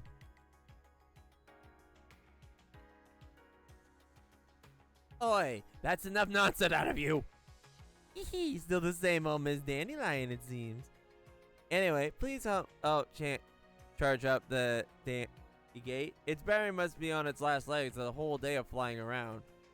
I think I'll go rest myself. I'll leave the rest up to you guys. The gate flies to Springfield, and with a snap, it powers down and falls into her hands. Springfield finds a wall socket and plugs the end. Oh, that's funny. Then she dusts her hands out before smiling at us. There's room for everyone here. Let's all relax and take a break, yes? Springfield walks up to the girl. Now, as for you, Ms. Zahalia, if you don't mind, would you allow us to lend in your hand? The girl doesn't answer and confidently directs a pleading gaze at me. It's fine, let them handle it. You should get some rest too. We'll meet in the hall later. It's only after hearing me speak the coughing lets go of Helena's hand. Oh! She really wanted to protect her. That's so sweet. Center leads Coffee into one of the rooms and escort inside. Springfield smiles and holds out to Helena. The latter doesn't take it, but she eventually nods after hesitating for a moment. Springfield then turns to say a few things to Center before the two of them lead to another room. Before they leave, Springfield turns to me to speak to me. Commander, you should go rest up. We'll continue once we clean her up. Right. After Springfield and company leave, the only people left are me and Macchiato. Uh-oh. Hey. Let me take you to your room. Of course, the tsundere gets to take the... Okay. Okay. Please do. Macchiato leads me forward, then stops at the door. I open the guest room within. It's not too big, but it's luxury appointed, and there's a shower in the bathroom inside. This is a really fancy place. I guess that's a high-end apartment for you. This one I bought, the one I bought is way better than this. Huh? You got your own, you got a place of your own? Of course. Look, Commander, if, and I'm only just saying if, oh my gosh, you're really gonna, it's nothing. Go bathe. You smell like fire. Okay, I'm going now. I enter the room and Makio closes the door with a click. I sigh heavily and take off my jacket before laying down in the bed. While I still feel very tired, sleep is long coming. After tossing and turning a few times, I decide to clean myself and enter the bathroom shower. The clean room and comfortably warm water make me realize that I haven't been treated this well in a long, long time. As I spray myself with hot water at the shower head, I think back at the things that happened before this. One thing for sure, I don't regret anything that happened. I feel much better refreshed after exiting the shower and drying myself off. Then, it's on with my clothes and back on the bed again to wait for Springfield's summons. Just as I'm about to fall asleep again, after minutes, I finally hear Springfield's voice on my terminal. Commander, is now a good time? We've finished preparations on our end. I throw my jacket and hat outside. As I do, Springfield and the others are waiting for me in the hall. I know I'm standing on the sofa. Aww! I'm actually curious about this. I wonder how they cleaned her up. But Nova, the grim and the blood cells from her have been cleaned up and she's wearing a fresh set of clothes. Copan is sitting on their side while Springfield is seated opposite of them. Akio and Center are watching us from a distance. Stop! Stop! Nope! Nope! Nope! I'm done! I'm done! No! Stop it! Stop! You look too cute! Stop! No! No! Stop! You look too cute! Stop! Oh my gosh! I'm actually crying in tears! I'm actually crying tears! You look too cute! Stop! Nah! Nah! Nah! Nah! You look too cute! Ah! I just want to pinch your cheeks. Oh my gosh! Ah! I glance over to Springfield, who she moves aside with a smile. I walk down, then take a seat in the sofa opposite of her. You look much prettier now. She does. She looks so cute. I just want to pinch your cheeks. Ah! Anna blushes a little, and then she answers in a very quiet voice. The nice ladies helped me wash up. It was all thanks to Centaureissi hard work. As for the clothing, the only thing we had was a remote clear side was Sharky's outfit. That's hilarious. She's wearing idol outfit. That's funny. Okay. So we hope you like it. I do. She looks so cute. Well, at least she looks like a normal girl now. She does. She honestly looks so adorable. A normal girl, huh? Oh, don't look like that. You look amazing, girl. You look so cute. I rest my elbows on my knees, then lean forward and study Helen for a moment before I begin speaking. I know you must have a lot of questions about us, just like how we have a lot of questions about you. I'm sure everything what happened just now must have been a huge shock to you, but it's over now. So let's sit down and have a good chat. Aww!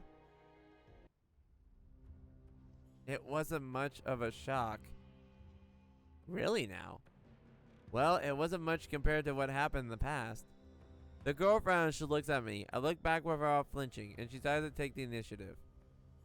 Who are you people anyway? Where should I begin? Well, I'm just worried about... Yeah, I'm just a perfectly bounty hunter, and these dolls are my ex-subordinates. They're all kind of friendly dolls, but I am sure you already knew that. Helena looks at the dolls and her nods. These are our kind of friendly, yes, but they don't necessarily mean you're good people. Why did you save me? Why did you bring me here? We were asked to escort Helena to a safe place where she could be cared for and protected. Escort her? I turn and look at the box on the ground. The girl's eyes follow mine. Someone handed the Helena to me, and so we're headed and so we ended up being to have all kinds of enemies each day, from the bandits to piratas, and now managing security. Since you're Helena too, I had no reason to leave you there. Reason? Is there why you fought piratas and those mercenaries? Piratas has always been our enemy. I would have spared them even if they hadn't take escort her. Amen. As for the mercenaries, I don't have any particular grudge against them. That said, I have no reason not to shoot back when they shot at me. I guess you can't trust us just yet, huh? I look up and give Springer a look. She steps forward and addresses the girl.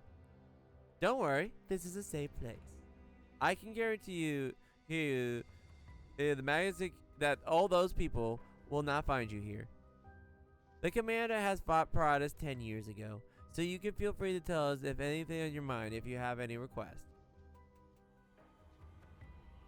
Miss Helena, can I call you that?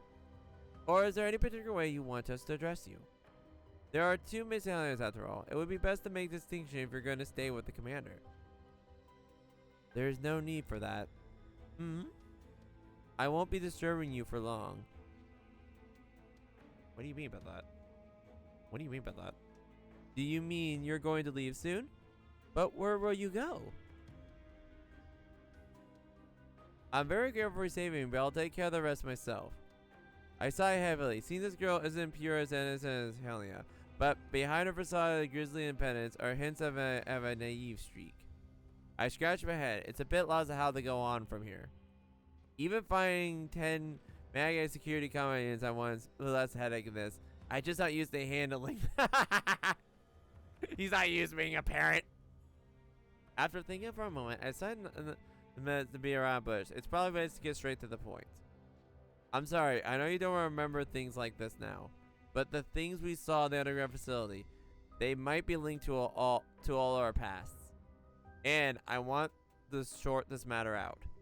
I want to uncover the truth no matter what. So, what happened back there will never happen again. So, can you tell me everything you know about what happened down there? Why the village full of people ended up being snatched up and used for test subjects? Why there was a boo gym and another unit down there? What kind of ceremony were they conducting, and why Helena is to say you exist?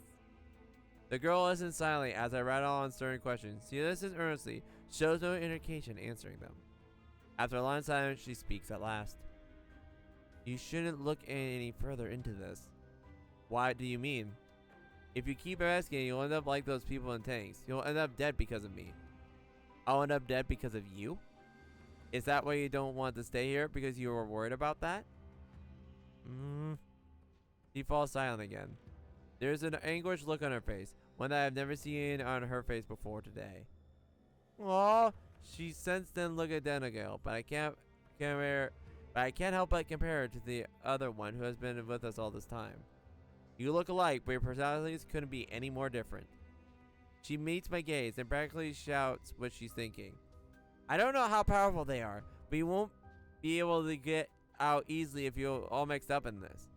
For the moment I learned Parados was involved in the matter, I knew that was no way I could just stand idly by. Why do you don't understand? You knew I wasn't your Helena back then.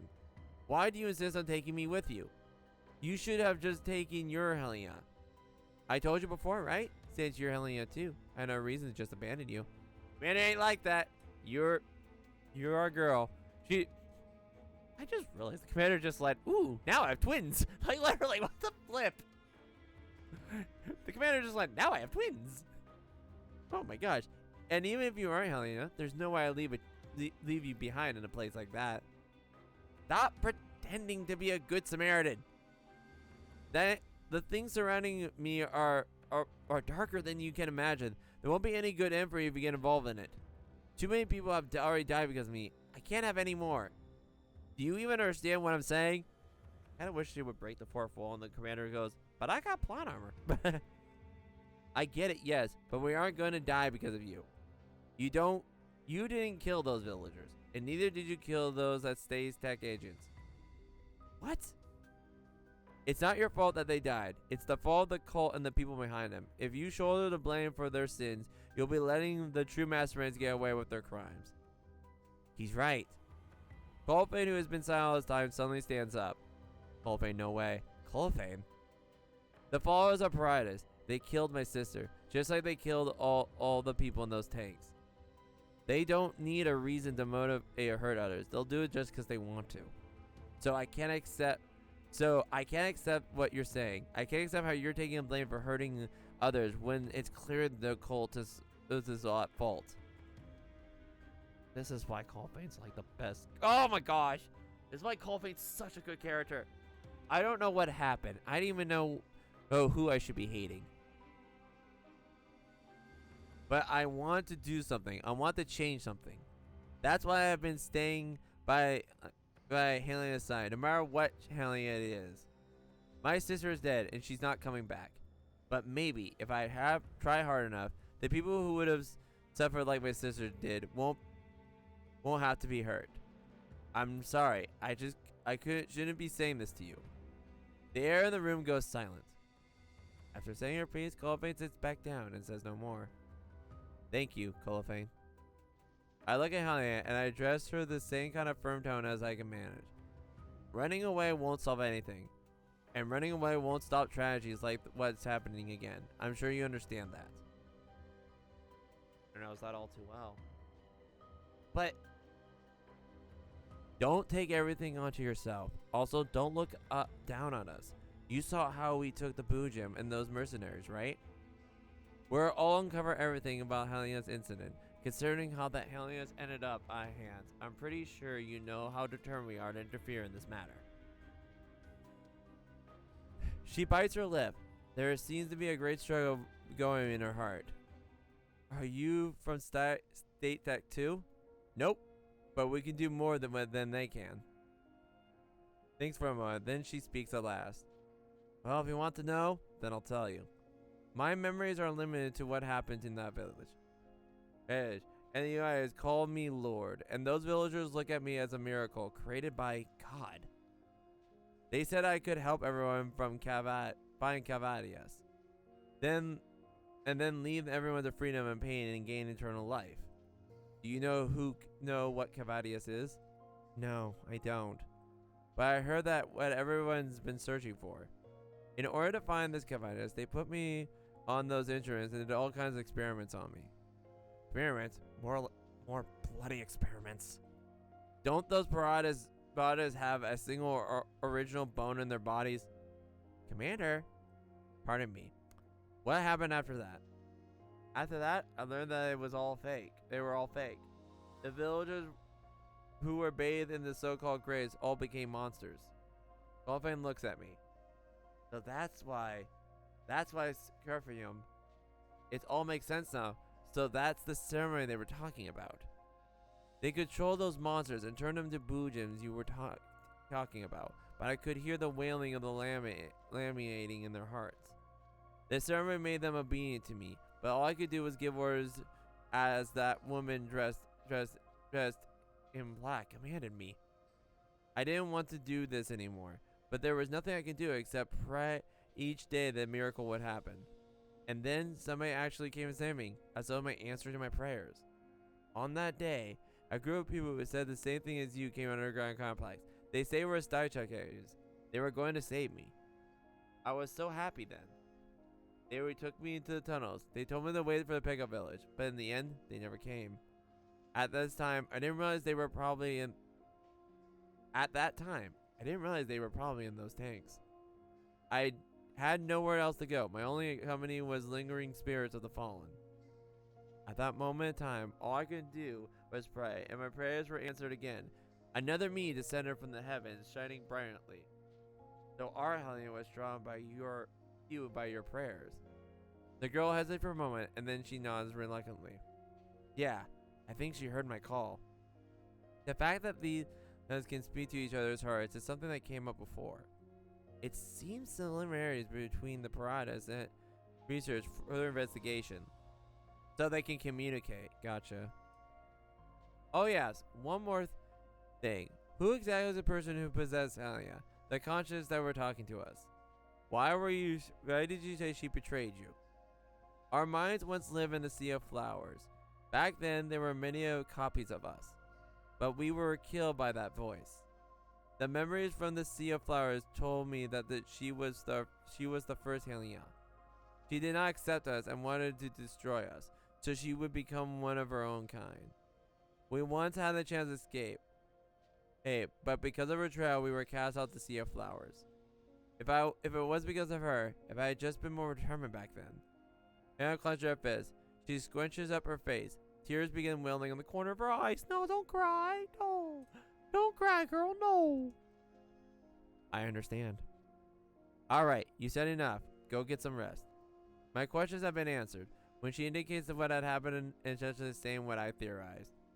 Paratus took over a village, tricked the inhabitants into flying their cult, and used them as testers to fuse them with plants, and they later became combined to boo gems. They tried to use Hylias with her psychic messages to control them. Meanwhile, them and the cultists resembled protecting and controlling Hylias. Managing security was responsible for ensuring the perimeter was locked down.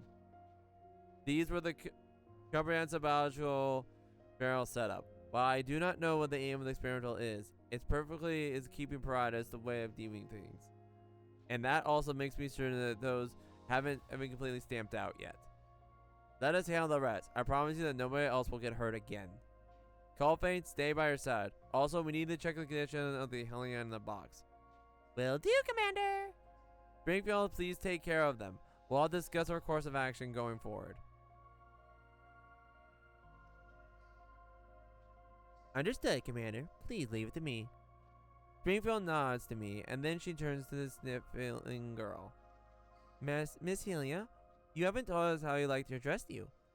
I think Hylia is probably just a code name. I don't think you should be called that forever, right? I wasn't given a name. Then how about you give this lovely little lady a command? Oh my, no, stop. Oh. A code like D16 isn't much of a name after all. You want me to do it? In that case, I scour the brain to come the name of a girl before me. How does Malini sound? It's not too bad. A guardian of souls. I'm sure those infected villagers must believe you could protect them, even in the direst situations. I couldn't do it then. But she looks up at me. I think I understand the meaning behind the name. Please call me from that now, Commander. Yeah! This is the audio clip resource. This is an audio clip with the resource ID Wolf 0. They have arrived safely. Our missing comrades are confirmed to be there, right? Yes, they were killed. But their deaths were not in vain, thanks to the Commander's intervention. He's still as much of a busybody as always.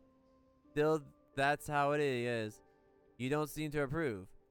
His methods are highly efficient, though they are efficient at times. I don't understand him, but as long as he doesn't interfere with our mission, I won't oppose him. Perhaps that's how humans think. He's just like she was, always so pretentious, very infuriating at times. That's high praise coming from you. However, my assessment is that we haven't gone deep enough. Perhaps we need to establish more direct contact. Very well. Since you're a leader now, I'll obey your instructions about mission efficiency. Still, don't forget our original objective. Alaba. Mission objective? What are you talking about? Okay. I'm curious. Let's continue. Okay. Let's next objective. Wait, are we getting a... Did we get another thing, or is that the only scene? Looks like that's the only scene. Okay, the rest is just objectives. Doesn't look like there's another cutscene, so let's go. Art, you know what I mean. You know what I mean. But this is so cool. I was really looking forward to more chapters. Ah.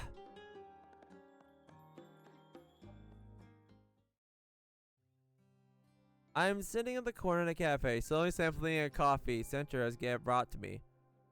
After returning to the safe house, I had a loud, lively meal with the dolls, the first one in a long time. Senator in Springfield served from his feast, and the dolls I had long discussions about the past. Oh my gosh, yes! Springfield told me about how the cafe was founded, while Diane recalled the adventures of Moonson as they traveled between the satellite cities. Senator did her best to serve everyone, while you and Yui were about to put on an impromptu performance for us, only to remember that their instruments and luggage were still in the train station. Springfield helped them contact the local authorities. When they learned that their missing items were shipped over to them, they were so happy they dragged out Starkey's stage and sing off Key's song. While clear the tables of eating, or rather they did, I tried to help, but they shooed me away, leaving me no choice but the corner to sit down in. As the night wears in, the lights of the building gradually go out, and the clamor outside the windows slowly quiets down. I hold on to my exquisite mug in both my hands, saving the warmth of fragrance of coffee inside, the sensation of commonplace 10 years ago, but for me, it's a rare and precious thing. After all, this is the first time I've been reunited with my dolls after so long. Aww! My heart fills with mixed feelings, and I watch them hard at work. While it's been a long time since it happened, I still remember the looks on everyone's face when I announced that I was quitting Griffin, the confusion, the shock, the worry, and the protest. But at this time, I was utterly powerless. I couldn't even give an acceptable explanation for what I had done. What makes me feel more guilty is the fact that even after all this happened, after me ever going, not a single one of the dolls came to ask this question. Why did you leave, Commander? It seems everyone still has the same unconditional trust in me, seeing how easily accepted that answer I gave. The one that I couldn't even convince myself. In that case, what right do I have to even stand in front of everyone like now, acting though nothing happened? Springfield helped Senator return the dishes. Okay, your hair didn't change. I'm lying. I don't know. I thought her hair was blonde. My bad. I thought her hair was blonde. My bad. The cabinet. Then glances towards me. Apparently she knows the complaint look on my face. Begins she undoes her apron and walks towards the table opposite of me. What's wrong, Commander? You seem uncomfortable. Gosh darn it. Can you stop being... Gosh darn it. Garza's still wife, but you are competing heavily. She just knows.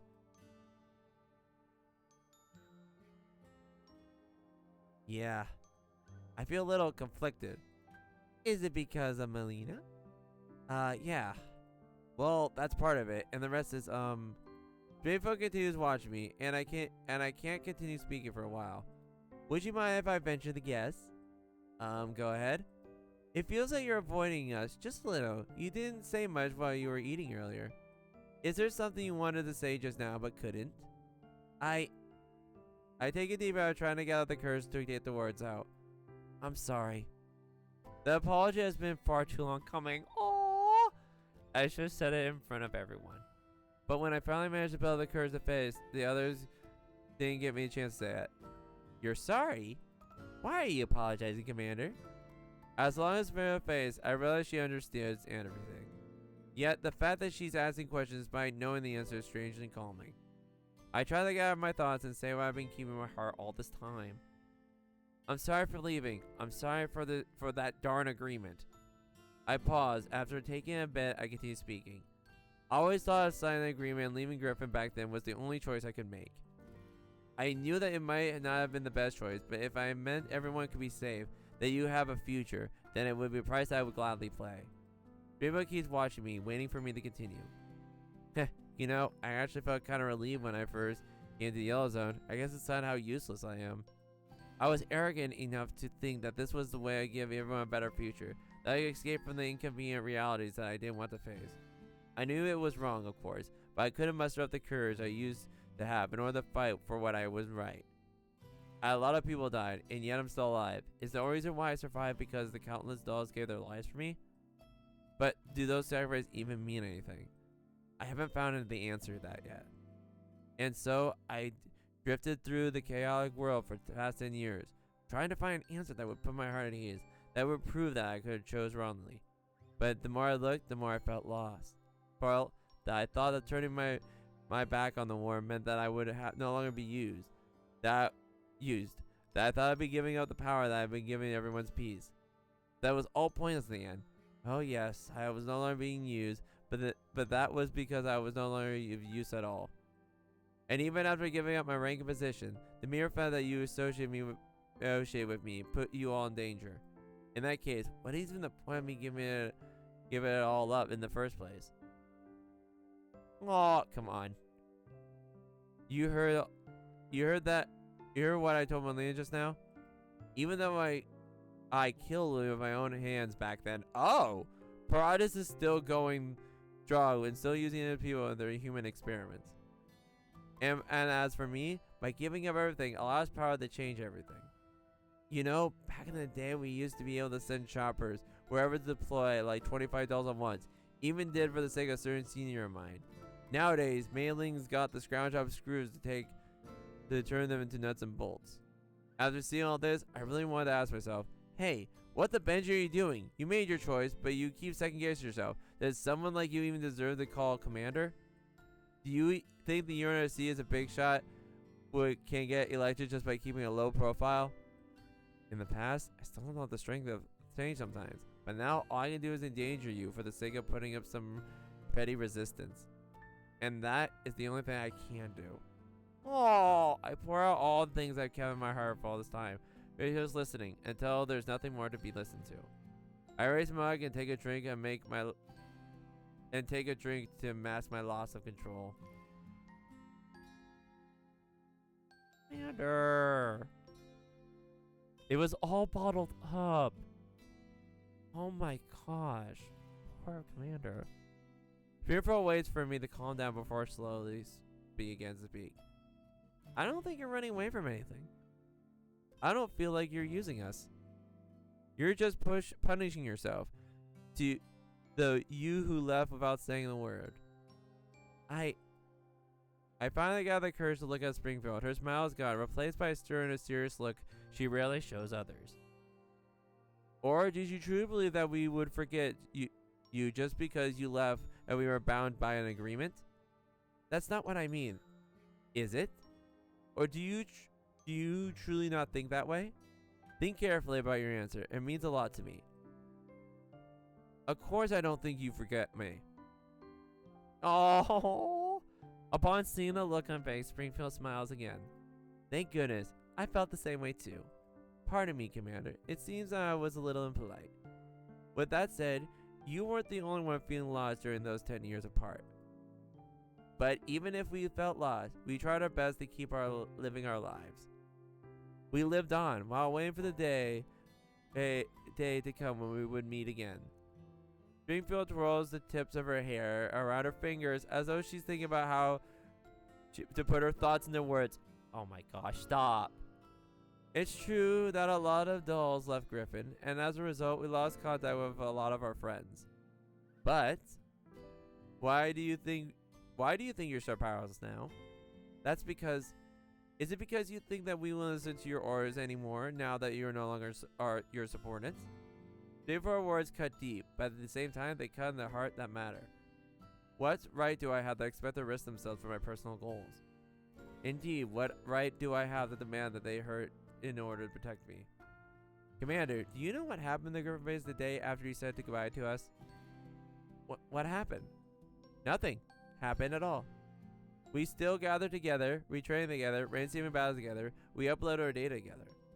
All those guys were like that. Back then, you were no longer a commander in name, but we continued living the same way we did you were in the base, as though you had never left.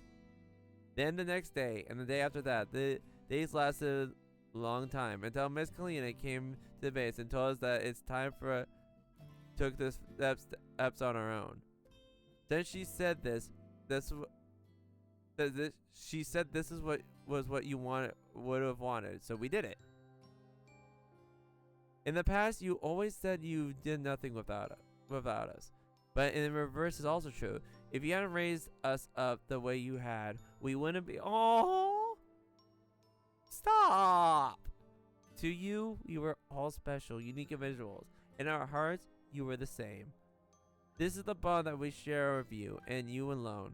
The bond that has nothing to do with the rank opposition. Nothing can replace that. Oh, stop. Oh my gosh, I'm tearing up. Oh. The reason why we The reason why we could become Springfield, Century, and Macchiato is all because you were there. No, even about you. Springfield shakes her head. What the? Have you heard the phrase, every man has two deaths? I think so. A human dies the first time when their vital functions cease. They die the second time when they're completely forgotten. Oh! But it's not like that with us dolls. That's a good phrase. I'm gonna remember that. That's a really good phrase. Tactical dolls were made because they can never truly die. They also implies they were never truly alive either.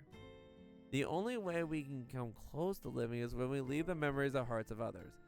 And this life becomes stronger and deeper the more irreplaceable these memories are. Without you, we would only be dolls you could see walking around everyone on the street, built under broad categories like cleaning type, combat type, entertainment type, easily replaced or forgotten with the changing of generations.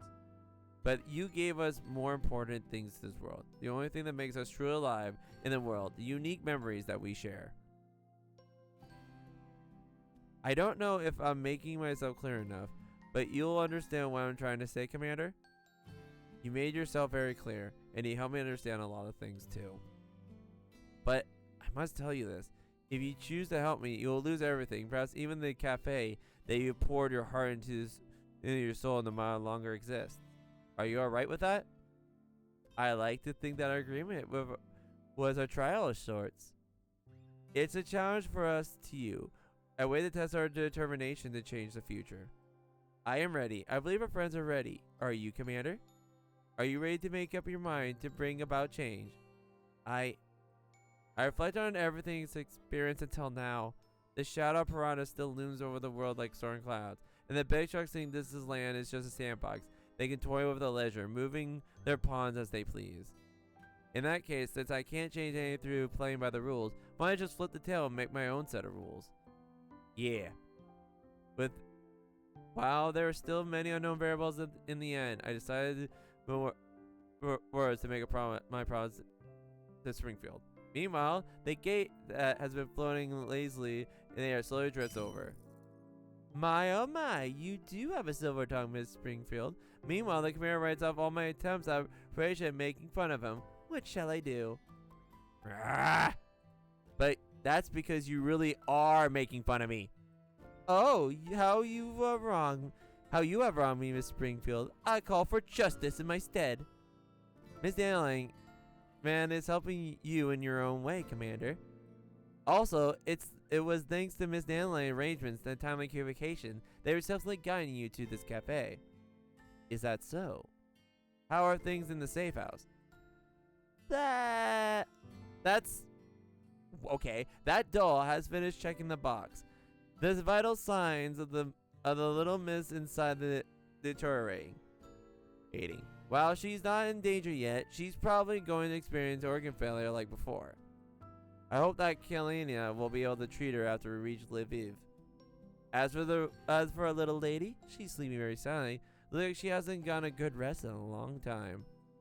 Macchiato is watching over her. It's strange how willing she was to stay at the safe house and not attend the party. Even though Macchiato has been thinking about the Commander all this time, I guess she got embarrassed about meeting him in the flesh. Is that so? She's playing so coy. What about the information you gathered earlier? I'm working on it. What do you think I've been doing all this time? Girl, would you stop? Okay. She's enjoying this too much. There's a lot of corporate data in there which needs to be sorted through. I'll let you know when I find a lead. After the dolls clear the table, Center serves up a smorgasbord of snacks and drinks. At everyone's urging, I drag before the dining table once again.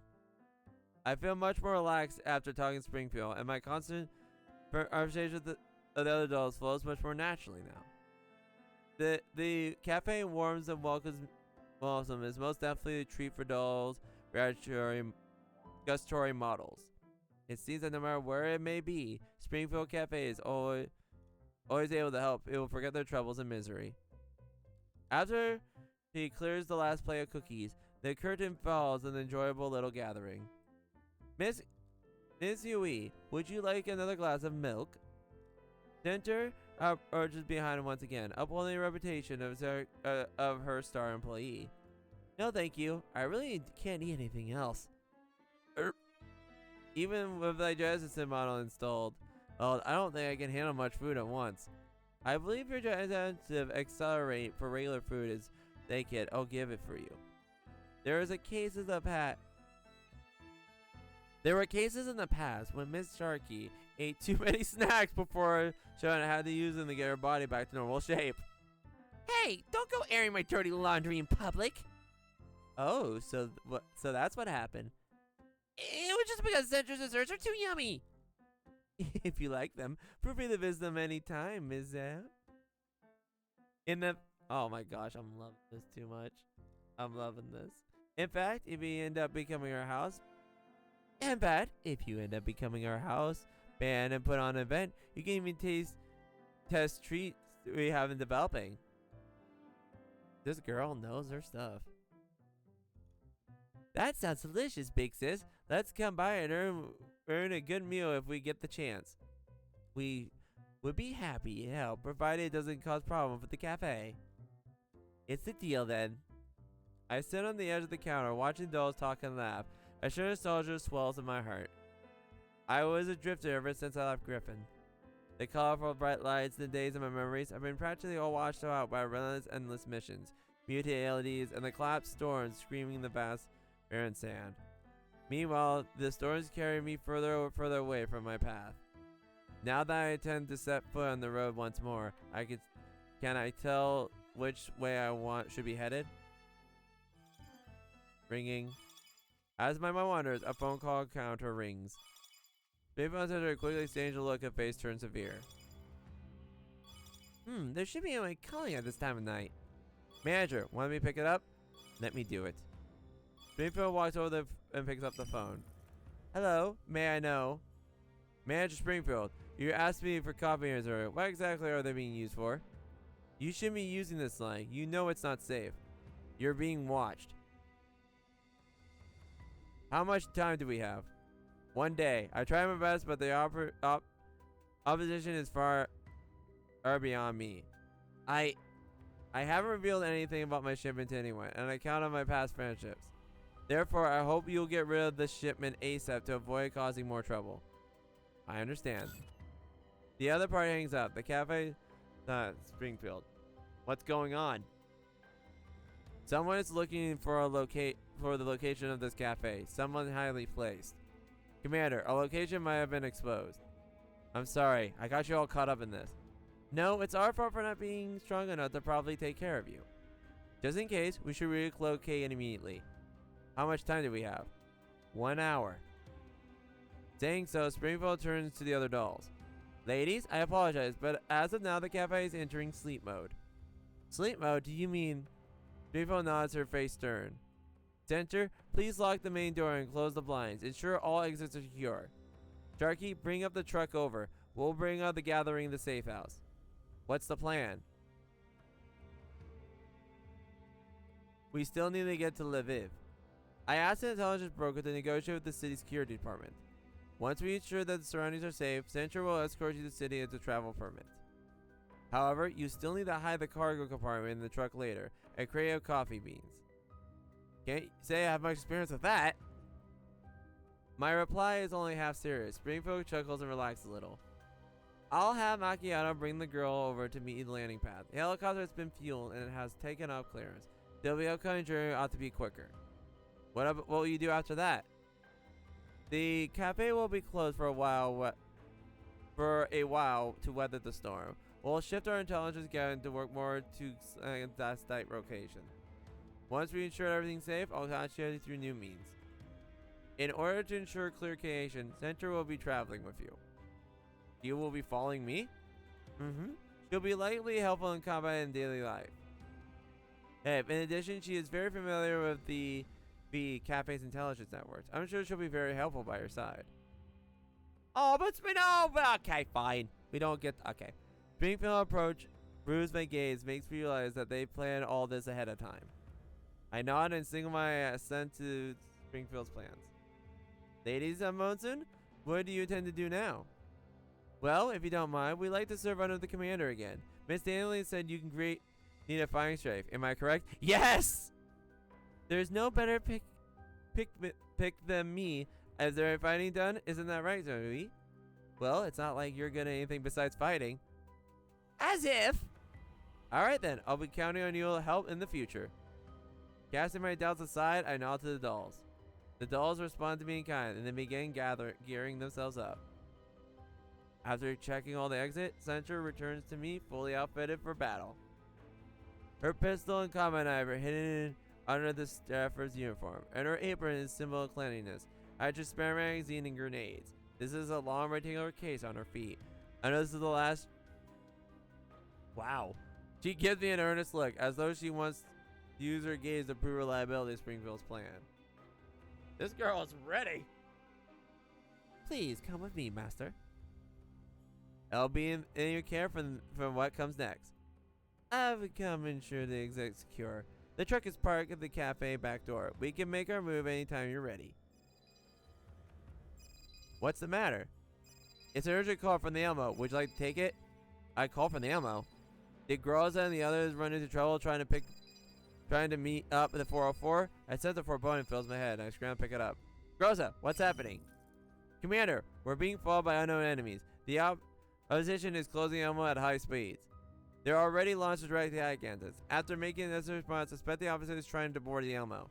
We may need your leadership and judgment for upcoming battle. Unknown enemies, you say? What are their numbers and makeup? From what I can tell, the enemies are using 10 plus armored combat vehicles, at least 80 plus infantry. Our vehicles, could it be Magi again? Have mainly increased the Elmo's speed. Keep your distance from the enemy's armor until the Elmo's come in surrounding the coalitions. The enemy has heavy weapons, so the Elmo is currently in defensive mode. Defensive mode, Also, the enemy has active electric warfare equipment. We lost partial radar functionality and cannot download real-time data on surrounding terrain. That's fine. I know the terrain over there well. I just need the exact coordinates. Groza certainly sends me over. From my memory, I recall there's a layout of the region, the Groza location. There is past 10 kilometers northeast, the Elmo is an abandoned town in it. If the enemy wants to board the Elmo, they'll want to shrink the perimeter. Once you're surrounded, there's no escape. Therefore, you must find a terrain that will disrupt your plan, disrupt their plans and circle you. That place is a good place for it. In short, get the Elmo over there ASAP. Does that mean we'll be disabling defense mode and breaking through the brigade? But if we do that, Elmo might sustain severe damage. Letting the board Elmo will be more dangerous than that. Understood. As I respond to Gorzo's questions, I think of hard as I can about how to handle when it comes. As expected, picking up the 404 didn't go well as planned. Over a dozen enemies IFVs is by no means a small amount, and the Gorzo will probably have a hard time dealing with them by herself. However, the Helios information is only half complete, and we are too far from the Aviv. If we bring the girls back to the Elmo, escorting them there again will probably be much harder, seeing the enemy has already been alerted. Split up again? Vivo seems to see through my worries because she turns to me where she's standing off on the side and speaks. Commander, please allow Macchiato and myself to escort her. What? I was plotting the course just now. The Brotherhood is covered by the Zucchero intelligence network. I'm also familiar with the inner workings of the Intercontinental Railway, so Macchio and I can send the box in this way. I'm sure Miss Danley will help me well, right? Oh, what will I do with you? I spelled it out to generate flawless fake IDs you can board as train as VIPs. Please and thank you. You should take the other dolls to Miss Lena and the helicopter with you. That'll be the safest that way. So Melina is coming with me too? Right. Now there's nobody more suited to protect her than you. Travel with two heads will be too risky. That's true. Leaving her here isn't an option either. If everyone leaves, then they won't find anything even if they launch an investigation. Since you brought her out of the darkness into light, you should be able to take full responsibility for your actions. Oh my gosh, shut up. You have a point. Since I've already decided, I contacted the girls again and inform her about our plan. Meanwhile, Springfield studies the files of her hand and thinks they handle the upcoming situation. Sharky, take out everyone to the landing pad outside the city. Give me a moment here. This is a lot of dialogue, and I need some. Hang on a minute. Hang on. Holy Benji, they're making me read essays here. Woo-wee. So then again, this is chapter 8.75.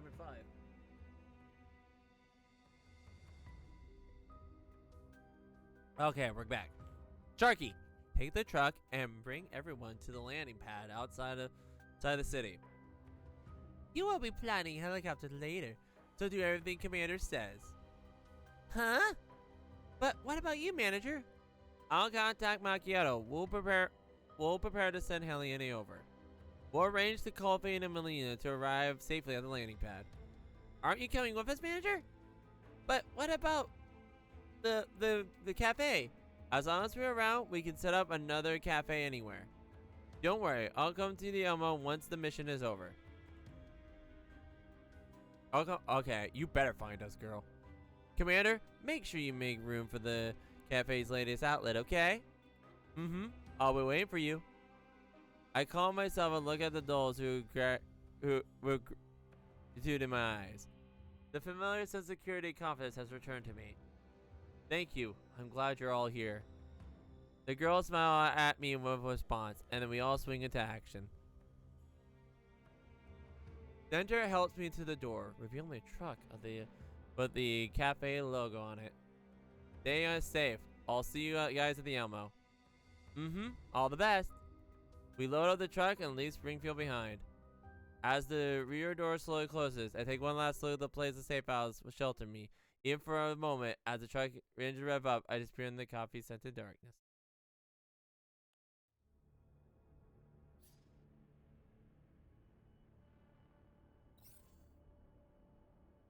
Alright. Oh my gosh, this is so interesting. Okay, so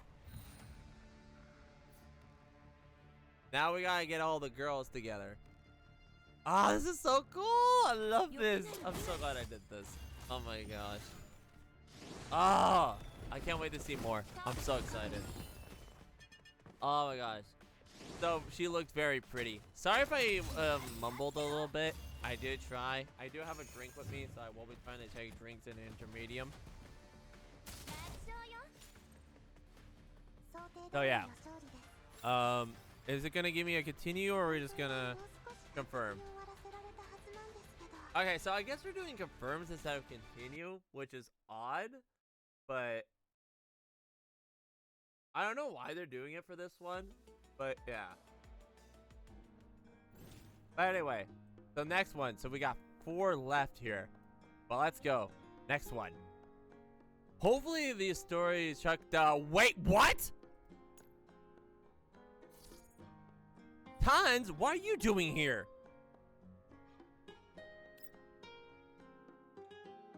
Why is she here? I mean, I know she's back in the Elmo, but why is she fighting us? What in the Benji is going on?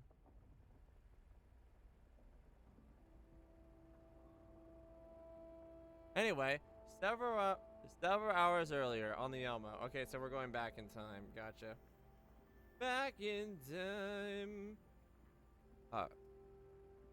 Rosa carefully examines Tons, who has been trussed up like a Christmas tree. Her frame in ruins.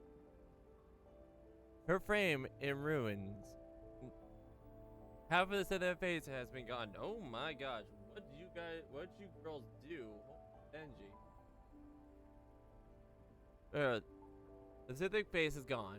Her body lies limp in a way that can't even be described as a human because not a single one of her joints is intact. Behind her is Nemesis, who is keeping an eye with her gun in her hands. Sorry. Oh dear, you won't be able to be on stage with makeup like that. Oh no. I just had the most bad thought. And I just realized this. Oh no. Sharky and Vet play together. Oh no. Oh no.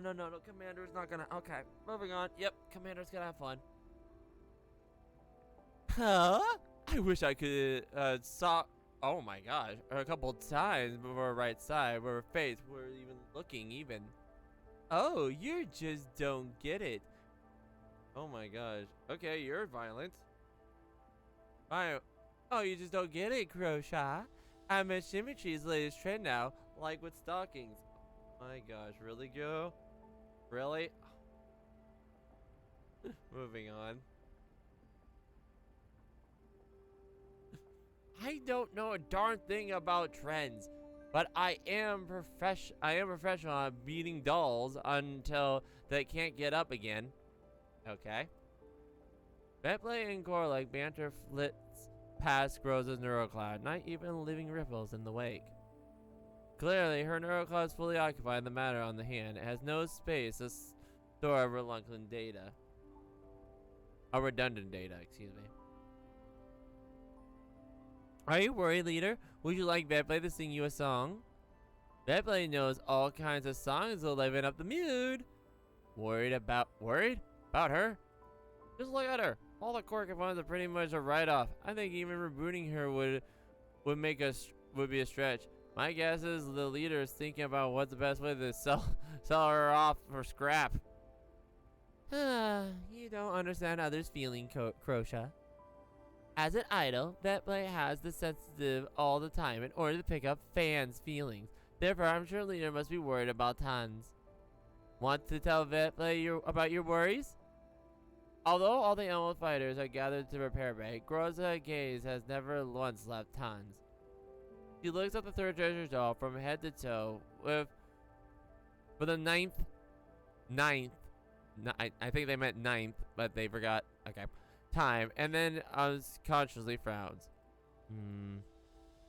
While her body should not be able to pose direct threat to us the given circumstance, it almost means that we won't be able to obtain any useful information from her either. Isn't that a good thing? Sounds like you're saying her neurocog is busted and she can't possibly threaten us anymore. Even if she does manage to crawl to her feet, there's no way she can fight with just one leg. I've seen tons of half-scrap dolls like this in the past. Rosa shakes her head. Since the commander entrusted the command of the animal to me, I need to ensure everything in the animal is running smoothly before he returns. I can't return the offspring without figuring out just what she was trying to accomplish.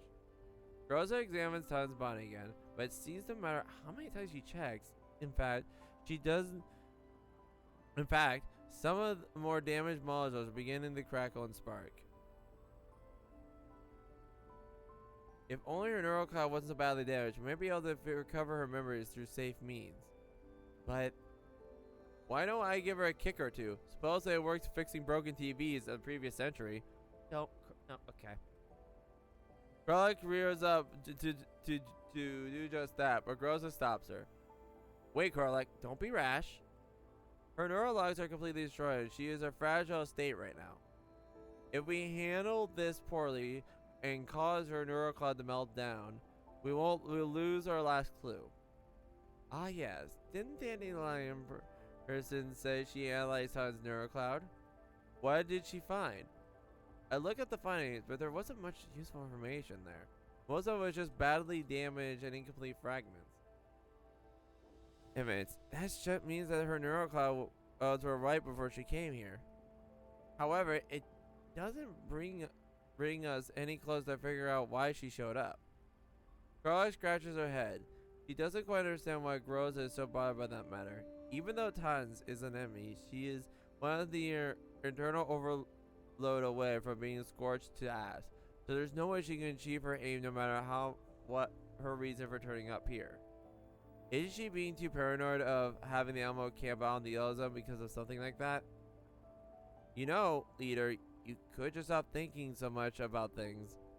We could just pick up those 404 people, then wait until the commander comes back to figure the rest out. Wouldn't that work? Like, if you're really that worried, I could just dismantle her limbs, torso, and head, and opponent parts, and point to a point where not even melee can piece them back together again. No, that's not what's bothering me. Groza does not continue. Okay. The other dolls at the Elmo have no idea what the commander has been through the past, but how does she, a former subordinate, end up being the commander again? Indeed, has she why had she been reunited with the commander? Wait, what? Why has it been her specifically? Rosa has never considered the question in detail, or rather, she doesn't dare carefully examine the reason for it. Oh! If the commander simply hides behind his identity as a bounty hunter in the Yellow Zone, bearing the expendable past of it is under the collapsed storms and endless expanse of sea, never speaking of it again, then she can continue staying by the commander's side and protect him without a second thought, up until the commander no longer needs her. But now that Paralysis has risen up again, and is standing in front of the commander path again, she knows there's no way he will simply just ignore them. Whether the commander has been drawn to some conspiracy or has actually chosen to intervene in the matter, everything she has desperately tried to protect for the past 10 years will be wiped away in the blink of an eye.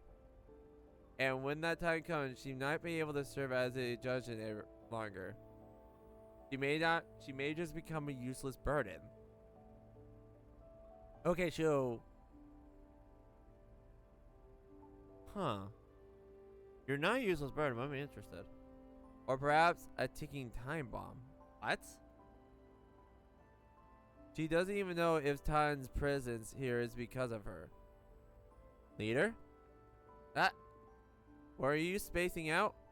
Come to think of it, you've been a little out of it since we came back from the red zone. Time for red play to take the stage. I'll sing you a love song for your leader. Don't you start singing out of nowhere. You think you're...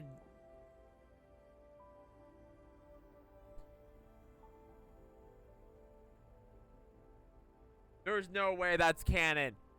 There's no way. They even censored it.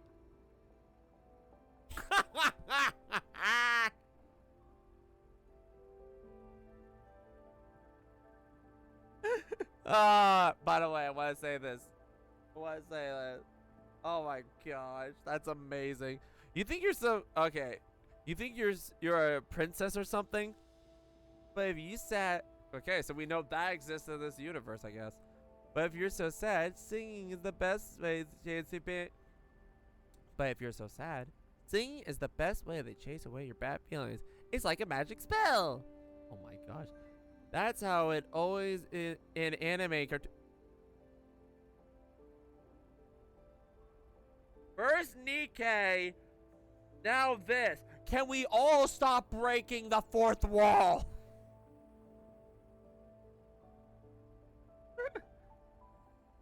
Oh my gosh.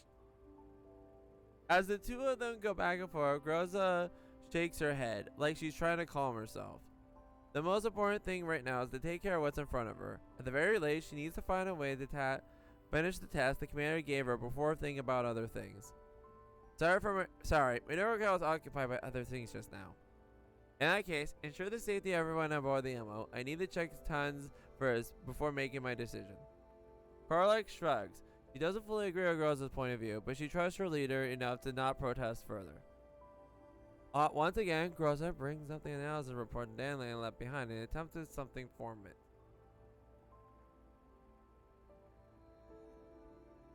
Of course, she read it so many times she can now try to extract even the smallest scraps of information from it all she can.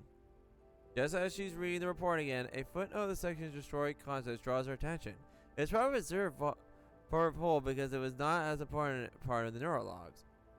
She opens the document and reads it. Test subject. Notice. Proceeds self over blank. Currently in charge of blank. Transferring recovery performance excellently compared to thing. Experiment. It looks like a person who handled this information was very cautious. Even the footnotes like tons, the base layer was thoroughly scrubbed. Even so, Groza is still getting some valuable clues from this. Like what? Satisfaction of experimental criteria? He was a test subject then. I've never heard about third dimensional being test subjects. Test subjects? You mean like that pinky? Groza obviously noticed that. However, Helena... Oh, okay, I was like, wait, who? Despite fully was quasi-fully individual, which means that one can still speculate of her experimental uses. However, what exactly is the objective experiment to conduct on a doll like Tons? Seemingly interested in Groza's discovery, Korlek tries to make sense of the message like Groza does. Naturally, she has no idea what she's talking about. What the Benji? It doesn't make any sense. Why is her brain pathway so weird? No wonder she pissed me off so much.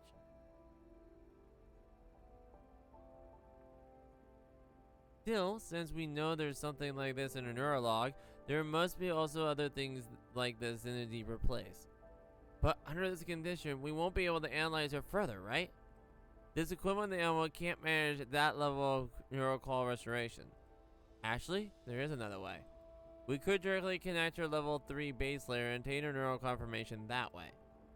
Her level 3? Leader, are you seriously going to connect your mind to someone as scary as her? Indeed. But if you get counter-hacked, I won't. Dandelion has analyzed her neurocode. If the risk was something like that existed, she would have popped up to warn me beforehand. I don't trust the... Well, since the commander trusts her. She's sarcastic, but she's trustworthy. And it's the only way we have to figure out why Tons showed up here. Korlek, I need your help from play to ensure Tons level 2.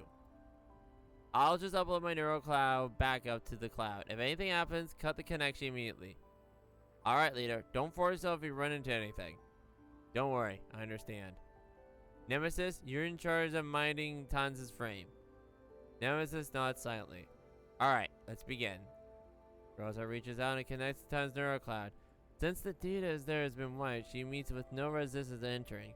A fresh, pale blue light darts through Tons' eyes that expose mechanical edge structure, making their opening and closing look still scary.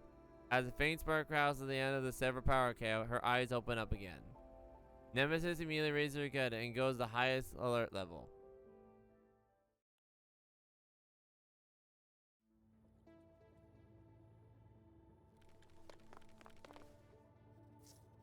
There, her level 2 is open. Well, we'll help you break into her firewall. You'll have to go to level 3 alone, leader. Be careful. Yeah, I'll be fine. So is this a 1v1 like last time or no? Did we get all the dolls like last time? No, okay, we got all the dolls. Alright, let's see how quickly we one-shot her. While I get another drink of water. Alright. Hey, Tons, what's up?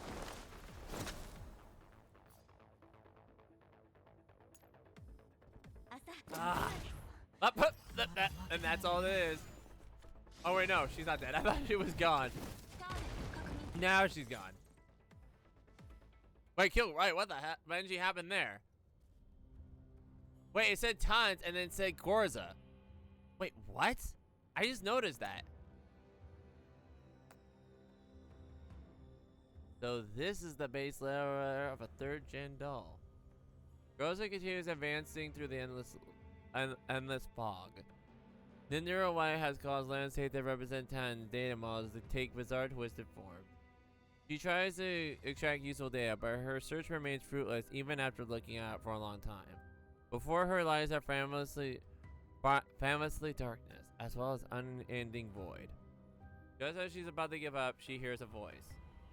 The voice seems to be coming far away, muffled or even a little distorted. Who are you? Why have you come here? Tons? Are you like me? Do you have insoluble doubts too? Can you answer my questions? Your questions? Why exactly was I born? Were all my efforts destined to be futile? Was I born only to die? I don't know. Silence. I need to know more in order to resolve your confusion. Silence. Why exactly was I born? Were all my efforts to be futile? Was I born to die? The question in this level 3 space fills Gorza's mind. She keeps moving forward, as though she's trying to escape the voice. It is more and more distant until it finally vanishes into the void. Is there Is that a gnarled fragment she left behind? Although she can't tell where she's going, Groza has feeling she's headed somewhere deeper. Advancing through a patch of fog, a blurry scene appears before her. It seems to be some kind of hull, lights over the head, like a pair of inquisitive eyes. We did it. Made from the effort of countless humans, built from the piles of collapsed pieces. A combination of cutting-edge next-generation technology, the supreme expression of autonomous dolls, and completely elite products. The third-generation doll. Third-generation doll? Is that me? That voice keeps going. Comprehensive, fast, strong. No single word can describe this product. Backed by all-encompassing databases of ever-shifting algorithms, she will use the world's most intelligent brain and in this particularly perfect herself. In the end, she will cast off her shell and become the entity that surpass all. There's a loud sustain of applause. As the voice grows distant, the scene of Groza becomes clear instead. Groza is not unfamiliar with this sensation. It's like a dull ego develops within a neurocloud, like a seed of germinating a level 3 base layer, feeling around its sensory model for nutrients, breaking through into the data flows of the level 2 before blossoming into the metallic skeleton, muscle fiber bundles, and superconductive organs that rain the skin of level 1. She has almost forgotten the feeling, but now she is slowly recalling it. Wait, Garza? What are you doing, girl? That's right, I am an entity that will surpass all. I will become the strongest doll. No, not just a doll. I will become a new form of life that is close to humanity one can be. No, I will surpass humanity itself. Rosa silently listens to Tan's voice as it becomes clearer and clearer. Something seems to be growing in the void, a crystalline substance that reflects the faint light, and finally comes to a halt in front of Rosa. She tries to grab it, but it shatters instead before quickly reforming. The scene before her changes to a lavish office. Velvet curtains hang on the ceiling and windows. Tan's emerges from the shadows and stops in front of the curtains, bathing in sunlight, and the shines of room beneath her. Behind her, the sound footstep approaches her and the low voice speaks. It seems as it belongs to something else. It seems to be Sun's own voice. The God who made you is dead. His spirit shall be reborn in your body. You shall become an avatar of true morality, creating the stands of power of values. You will own all, control all. Unbound by rules, you shall become the greatest being of all the world. You will gain absolute freedom and look down on existence. You will endure the purest of pain, and from the suffering shall be forged the most abiding will. You will be for the seeds of infinite possibilities and become the grail that can carry worlds. Tan slowly turns and raises her arm, bowing before her form in the void of her usual way. As you wish, Your Excellency. The room vanishes into nothingness. The object hovering before her gradually takes form. Like a ball of light, it connects the entire void. Rosa doesn't know how to describe it. There seemed to be something like this in her own base layer, but it was nowhere as clear as bright as she's seeing now. Then the light scatters, the void illuminate everything. I did it. I finally become the most perfect life form in the world. I can transcend the shackles of consciousness and limitations and intelligence, even time itself. I can surpass all chains that once bound humanity. No, not yet. This is not enough. Groza suddenly feels a stabbing pain in her brain. No doll should feel pain, so what is this? No, don't. Ah! Why? Why am I feeling pain? Why? Why are you doing to me? I told you, right? You will endure the purest of pain. Stop! Stop it! You can't do this to me. I'll die. Wouldn't dying be worth it if you become a god? No, no, no, no! Ugh. I don't want to become this god you're talking about. Man is a rope stretched between an animal and superhuman, a rope over the abyss. Now walk this rope and accept your revelation, O Grail. Amidst the pain, Groza opens her eyes, trying to make sense of what's happening before her. She inside a lab. 2 lab-coated human researchers seem to be working on something. One of them seems to be leisurely sitting on the armchair, arms folded, and looking at her in amusement. The other one seems to be moving between several terminals. With every operation on the terminal, Groza feels a multitude of extreme sensations flash through her neural cloud. Is this? Oh my gosh. Increase the output. Are you sure you want to do that? Her neural cloud will be completely break down. Her neural cloud isn't important. Even the loftiest grail from gold is nothing more than container used. Oops, sorry. Hang on. Even the loftiest grail, being from the gold, is more than the container used to hold the essence divine. All our experiment needs is diffused with censored. Ah! Crack. Something breaks. Groza feels herself falling to a void. She pulls down through the abyss for a long time until the space itself loses all meaning to her. And finally, she hits the ground hard and passes out. Wait, OTS-14. Rosa. Rosa! Rosa opens her eyes. Commander? Thank goodness, you're functioning again. What the? Your neurocode was so badly damaged, I thought I'd never be able to fix it.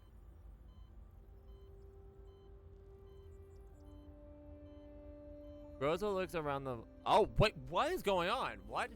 Rosa looks down and finds that she is unfamiliar with her vehicle. Outside the scenery, rapidly receding into the distance. And the sands dunes and clear blue sky indicate the collapsed storm has just passed. Meanwhile, the bay she's currently is empty, except for the repair bay she occupies, which glows in the faint light. This is the Elmo. Do you remember this place? The Elmo? I found you in the abandoned area nearby. So, do you still remember why you ended up there? Rosa tries her best to retrieve information from her neurologs. Why was she abandoned there? Did she still remember? She can't remember. Does she really not remember?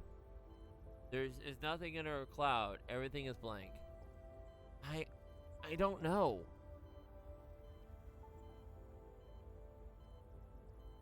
Really? So are you still in Griffin? Griffin? What's that? Looks like your memory module has been damaged. Never mind, the past doesn't matter anymore. You can stay here for a rest for now. We'll worry about the rest some other time. Thank you, Commander. Wait a minute, you remember me? You're the Commander. Do you only remember me, huh? Maybe modules took varying levels of damage. Ah, looks like you're fully charged now. Want to stand up and see if you can move around? The door of the parapet opens. Groza stands above the dumbly looking at the man who is holding out his hand. She reaches out the hand with him for a while. He remembers the sensation, the warmth, and suddenly her outstretched hand transfers into a knife and she stabs the person in front of him.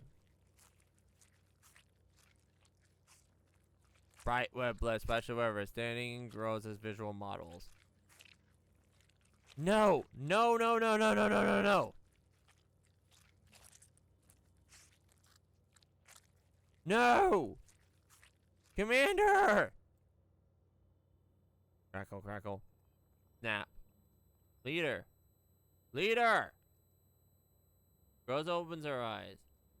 She is dazed a moment. When she comes to her senses, she realizes she's lying on the floor on the Elmo's deck. It seems to stand as a parrot, but compared to dreams, there are more machines here and more familiar faces. All one of them is pretty gazing at her with dewy eyes. Aww! Ailing! Leader, thank goodness. You're okay. I thought you'd never wake up. Mailing looks at she barely managed to hold back the tears. Looking around, Groza realizes the other members of Elmo look the same way. What happened? Leader, your frame functions went abnormal just now, and your neurocloud response was highly aberrant. So I had to forcibly cut the connection. Are you feeling alright? I just activated the repair pod. If you don't feel well, I can egg some last minute justice for you. I'm okay. Are you alright? You look kind of weak just now. You've been really tired lately. And then the commander. No, it's alright. Rosa immediately feels how awkward the words says to them. She looks at Meiling's face and later seems shocked. Oh, I'm sorry. I'm a little... It's all my fault. If only I stopped you in time. It's my fault for not protecting you, leader. It's okay. I'm okay now. Rosa pulls herself together and sits up. Besides her tons looks just how she did before. Rosa entered her neurocloud, except several thin cables connecting some of the parts have even more scorched now. Did she make any funny moves while I was connected to her level 3? Nemesis shakes her head. Good. Rosa rubs the access part at the back of her head. Right after that, she realizes something. Oh, Mailing, about the commander. How the commanders are doing? I just received a call from the satellite city. The shopkeeper called Springfield said she is lodging the commander for the time being and told us not to worry. Springfield? Miss Dandelion said they ran a bit of a trouble, but it's all still manageable. I see. Well, if the doll Commander Trust says so, we should organize our findings for now. Rosa carefully organizes her thoughts. As she goes through memories, she describes what she encountered in Sunset's level 3 and Mailing the others. Naturally, she omits the dream she had. She's scared of betraying the commander. She doesn't want to admit that. So that means her neurocloud was melted down during the fusion experiment. It seemed that the experiment was data protected, so I couldn't learn its name. I mean, it's already known she was a big head, but I didn't expect her to actually think she could become a so-called god. Honestly, it's no surprise she ended up that way.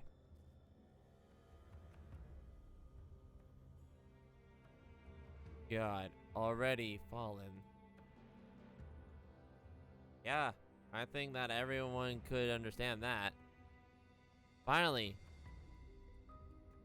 Nemi's lyrics aren't so obscure to anyone. While Veplay still don't quite get them, it's a good start. In any case, I'm sure Tons is hiding many more secrets. We'll guard this place in shifts until the commander comes back. We mustn't allow them to happen to the frame. You should go get some rest. Veplay can handle the first shift. Veplay is good at being open and at becoming the focus of everyone's attention. Thank you. Mailing, give me an update of 404's position. We'll meet up ASAP. This is why we won't be split our attention between. This way we won't be split our attention between them and Tans. Yep, I got the message and landed. 404's reached location. Mark it on radar for full speed ahead. Roger. Holy Benji. Okay. So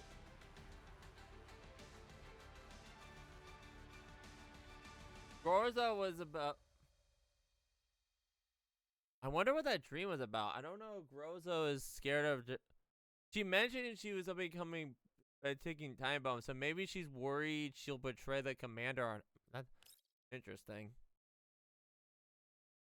She better tell the commander. Well, she probably won't, but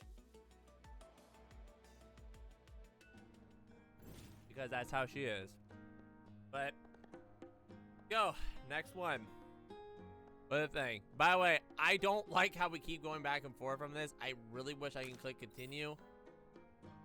That's a note, but this is fine. Anyway, the creeping mist. Goodbye, commander. What?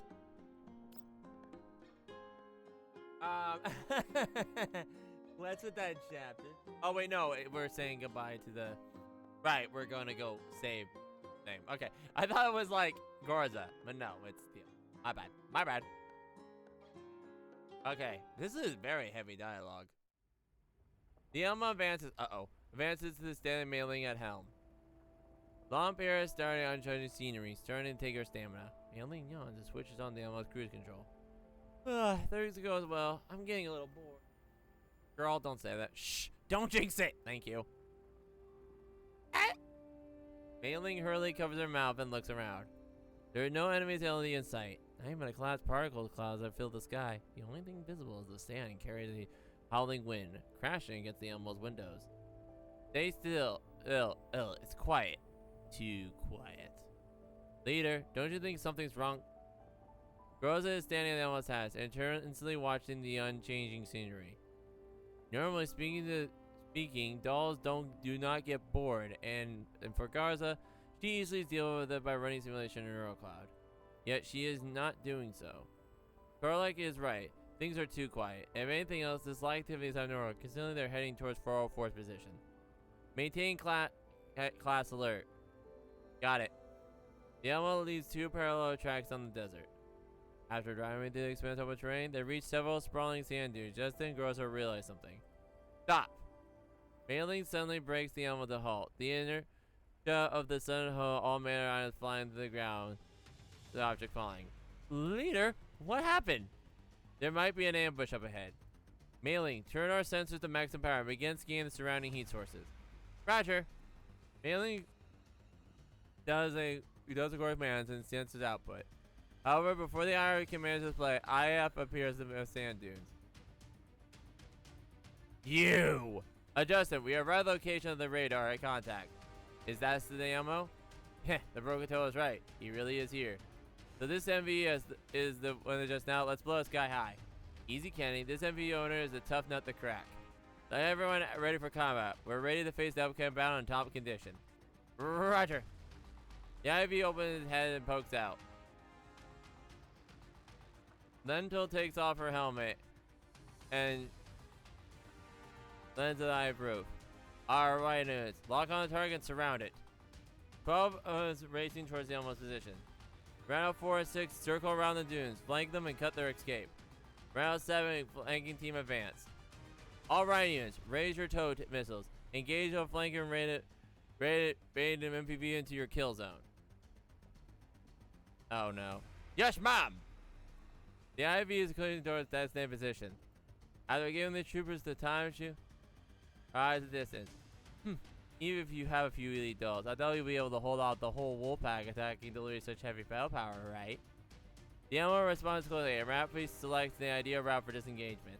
While they do not drive into the kill box set by their ambushers, they left side off the escape route. They force the animal to charge to avoid the labor convoy's attack. However, upon charging course, Evie's convoy on the other side has been laying in wait and comes into view. The animal driver notices and once again makes an emergency turn. Unfortunately, ambush IVs are ready to launch anti-tank missiles. Fire! The missile is striking the two, tracing the airborne ammo. While the ammo vehicle force fields to deflect the most attack, they surely cannot withstand such a barrage at that level. If the Elma takes a few more missiles like that, we'll probably be dead in the sand soon enough. Wait, there's too many of them! Leader, what should we do? They'll cut us off. That is densely packed arrows of radar display. Due to the active jam of the Elma sponsors, it can display the precise location of the IV, forcing them to determine the enemy's position with their eyes. Calm down. Mainly, switch the Elma to defensive mode. We'll observe the enemy's movement. I'm okay. Nemesis in his position? Mainly goes into the Groza's orders and they go to the controller. The armor shells slide down the windows, turning into the impenetrable steel fortress. However, running also affects the armor's protection. The drops as a result. Nemesis has already climbed the roof landing pad, taking position and facing the enemy's attack. He has already taken down several long-range missiles with accurate fire. The ambush attacker fires their missile again, and Nemesis shoots them down again, but there are just too many for her to respond when 2 missiles manage to hit the ammo. They fire volley once again, and after it shoots them down, there is one left over which hits the ammo. Then, as though they have already tested the ammo's ability to withstand attack, the enemy does not continue offensive. While the radar cannot accurately pinpoint the position, Groza has still used the thermal imaging and the external cameras to tell the several IFVs are slowly circling the ammo in different directions. Although the ammo can probably fight for a while these IFVs, their mission is rescue for, which means they have no time to waste on this opposition. In addition, they still don't know the enemy's objective, rather they have gotten reinforcements in. Nemesis, see if we can keep them from approaching. Nemesis nods and begins shooting to the IV, like drizzling rain, covering tracks of wayfarers. Not good. Robots can't penetrate IV's armor, and the enemy doesn't seem to want to strap out their vehicles either. Say, are you think you're trying to borrow the ammo? That's definitely possible. As she gathers information, Groza is simulating ways to break the stalemate in the neural cloud. Since they've taken precautions against the almost sniper, it means they must have been familiar with most personal deployment. At this very least, they know they have a sniper and nemesis on board. Also, mobilized IMPs in any case, they know that the ammo has switched between offensive and defensive mode. An MPV-like ammo is not common sight in the ozone, but they seem to be far more prevalent than them. Clearly, they've done their homework before coming here. At the very least, they gather plenty of information on the ammo. Could it be that their enemy leader is connected to the commander? If that's the case, they might not be in a situation she can resolve by herself. I can't be helped. Everybody, man your position. Contact the commander. The ringtone plays and the second voice for everybody says, Rosa, what's happening? Commander. Okay, so this is what we read before. They are already aboard the ammo. We need your leadership and judgment for the upcoming battle. Unknown enemies, you say? Where are the numbers or makeup? From what we can tell, the enemy is using 10 armor plus combat vehicles and 80 plus infantry. Armored vehicles. Could it be managing again? Have mainly increased the ammo speed. Keep your distance away from the enemy's armor and tell me the ammo's coordinates. It's around the corner. Okay. Defense mode, huh? Also, the enemy has electronic warfare. Okay. That's fine. I know the terrain very well. I just need exact coordinates. Groza, send me the coordinates over the voice radio and go silent. After some thought, the commander issues an order. It's precisely the orders that will always put Groza in ease during emergencies. There are 10 kilometers east. There's an Elmo abandoned town to it. If the enemy want to shrink the perimeter, once you're surrounded, there will be no escape. Therefore, you must find a terrain that will disrupt and encircle you. The pass is a good place. In short, get the Elmo over there ASAP. Does that mean we'll be disabling defense mode, breaking through their barricade? But if we do that, the Elmo might sustain damage. Letting the board Elmo will be more dangerous than that. Understood. Someone else seems to be taking the other side. After reconversation, the commander speaks again. Think of the way they get the ammo and use to block the enemy's pursuit. I'm heading back to help you right now. Commander, are you rushing back? But if it's just you and Colfane, relax. We met some old friends along the way. They'll be returning the ammo with me. Are they ex-Griffin dolls? I'll drop off a combat plan based on the reinforcements you bring back. Rosa realizes that she seems to be placing too much emphasis on the last point, so she quickly summons her words. Fortunately, the commander doesn't seem to have noticed. Yes, I'll be bringing back 5 extra dolls back. We'll be returning by helicopter. Understood. I'll keep the ammo, everyone, in safe until you return. Thank you, Groza. Commander hangs up. Rosa stands in the ops room, both hands on the main terminal, her mind in dot. Then she raises her hand and stares at the ABC approaching the ammo. Mailing, do you have a defensive mode? But the force field is going to collapse at any moment. The ammo is going to take several damage if we do that. I know, but these are the commander's orders. Change the course now. Divert all engines and accelerate the maximum speed. Head towards the path 10 kilometers from here. That's our objective. Once we drive there, we'll dismount and destroy the path in our wake to slow the enemy's pursuit while waiting for the commander to return with reinforcements. Will do. I'll give it a try. With the ammo motivated, the sounds of machine gun grenades can blast water over the ammo. The opportunity fierce bomber builds the option defending lines, but Grosso is undeteriorated. Instead, systematically works the control stick. Her eyes focus on the designated commander has assigned her. She has to get there. She has to ensure the ammo is crew again until the commander gets back. And after that, when there's more people around to protect the commander, that will probably be the final. Then this will be probably the final touch of performance for him. No! Okay, you better not leave us, Gorza. Says V, upping purposely under Zucchero while she watched the enemy deploy shield through the passive armor glass. Her forces have encircled the ammo. Next step will be to close the knot the board sees the control. There are so many questions in her mind, she's eager to have them answered. This thing is harder to handle than expected. What's the status of the missile storage? We have 24 more shots. That's enough. Have the rhinos cease fire now. Use them all once we launch our all-out assault. Adjusted. Should we call our people back if we're trying to board the MBV? With all due respect, the people we have I've already managed in years. They're nowhere near as well trained as us. Having them attend the boarding would be bad. While I do really care about marriages if the mission fails, have you blown up all the single markers of the region before designating the bass? They're all gone. Then that's perfect. Without single markers, nobody will be making calls to the outside AO. Sounds like the perfect mission completion to me. Also, we have done surveillance in the mission. Even if someone wants to cut in, we'll have enough time to hunt them down later. Plus, it's not like I'm actually going to let these rookies fight those crazy dolls in close combat. Our objective is just to make the vehicle commander think we're going to board them. Have our people stand by and wait for further orders. Probe further. The assaulting IAV draws closer ammo, while Laplace keeps eyes focused on the screen as though she's waiting for something. Their turns are ready now, kilometer away from the enemy. Still no response. Lenos anxiously studies the portion of IV's ammo, leaving a deep cigarette. On the move!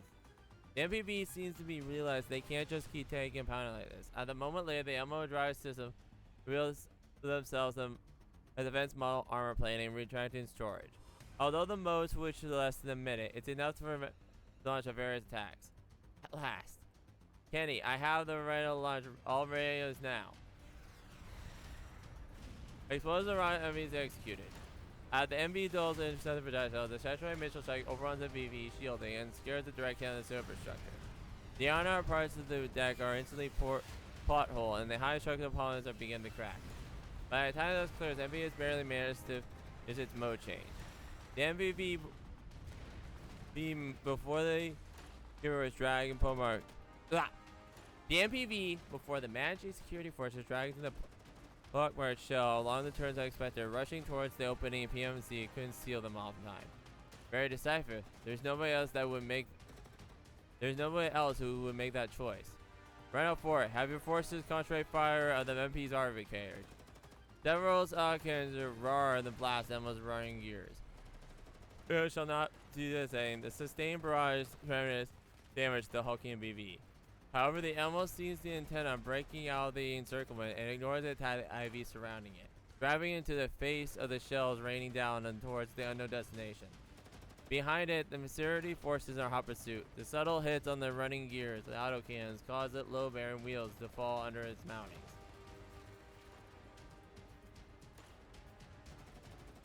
As a result, the ammo shakes violently and travels at high speeds.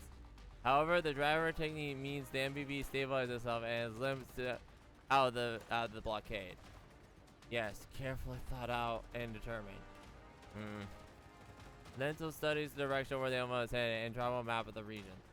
After zooming out repeatedly, she sees that band town to the northeast.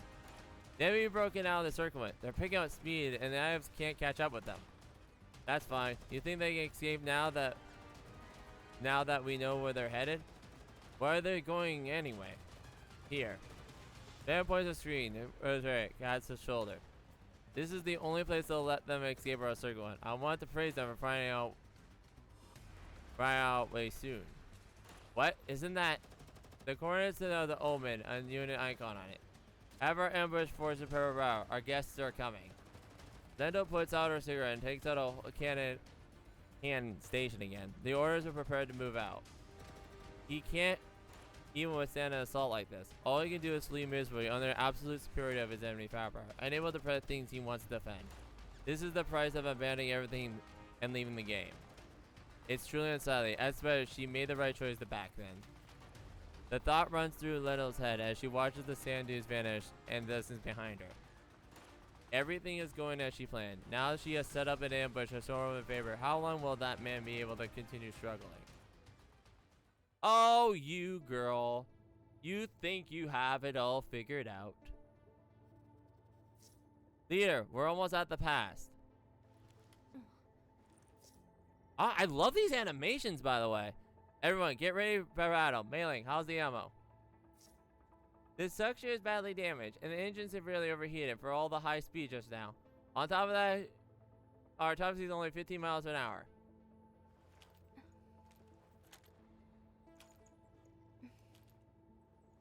Got it. Keep the ammo out of the move. Don't stop for anything. All points low of explosive. We're about to jam. We need to jam up the mouth of the pass and shake off the enemy's pursuit. The road behind the ammo is the only thing wide enough to accommodate. I saw a couple unstable looking buildings on the other side. We're gonna plant charts and burying columns. Leader, enemies are back and they're surrounding us. Do they see through us? Change of plans. Eliminate all enemies near the ammo. Correlate, try to figure out the numbers of positioned enemies. Remember, don't let them tie you up. Okay. All night. Okay. Emphasis, I'll send you a target map of this area. You get to the high ground and fire at will. Thunder rumbling in all directions. Betblade, you're in charge of distracting the enemy force on the ground. Give Corlick and Nemesis a chance to break their formation. Oh my gosh, I love all these animations! No problem. Betblade, we do this to try us. But what about you, leader?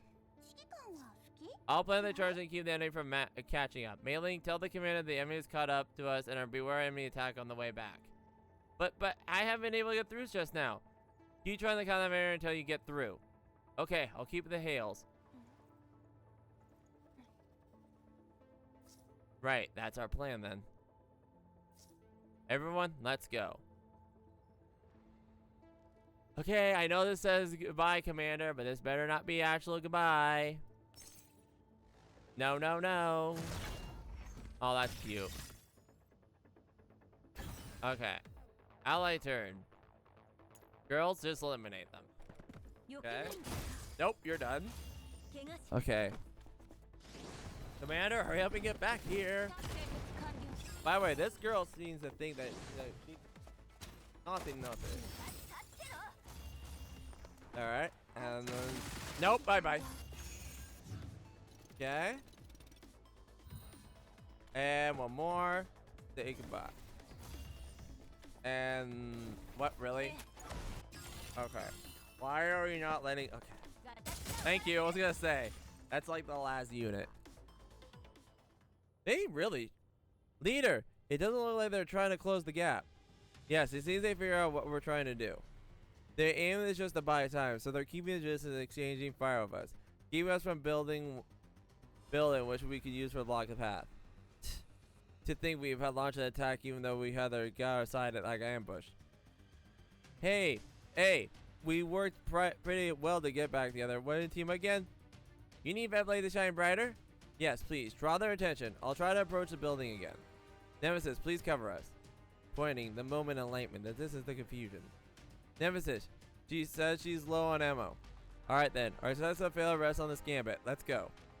Time for Betblade's special effect. Smoke screen! Betblade pulls out a smoke grenade and throws it at the opposition overcovered. The moment bursts and the enemy bullets rain on the spreading smoking cloud. They always remove the cover and race towards the building to bring it down. Garlic, enemies on your 9, roughly 50 meters away. Leader, you guys carry on. I'll wipe them out. Garlic lowers her stance and sprints towards the enemy's question. The screens reveal the radio channel. 3 down, 2 more your way, leader. Their path might be passed through the Nemesis line of field fire. Before Garlic can even finish speaking, the pair of bullets fly over the enemy's skull. Oh wow. They collapse like puppets with the string. Wow.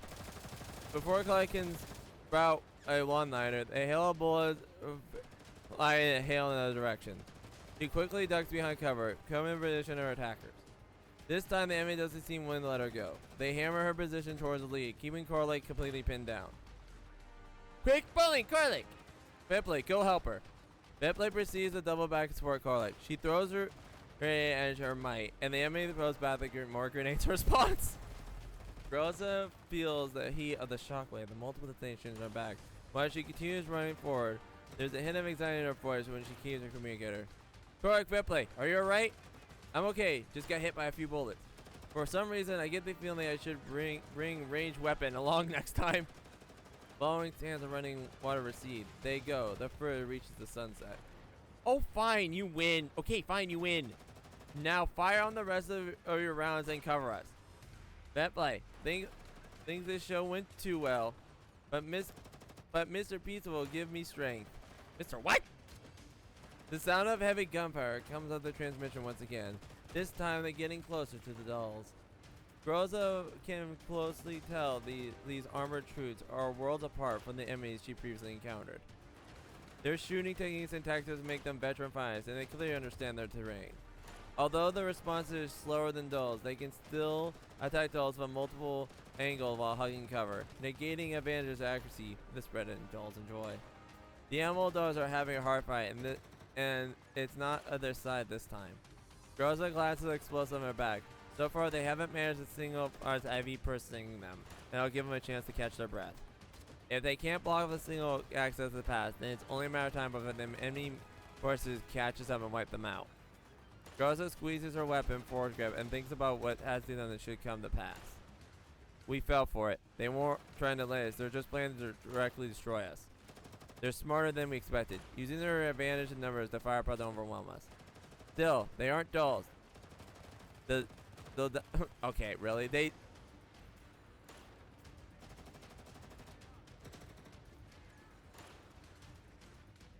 Yes! Yes, Korlik! Still, there are dolls. They'll die when they are killed. Oh my... Why? Why? Oh my gosh, I'm done. I'm done.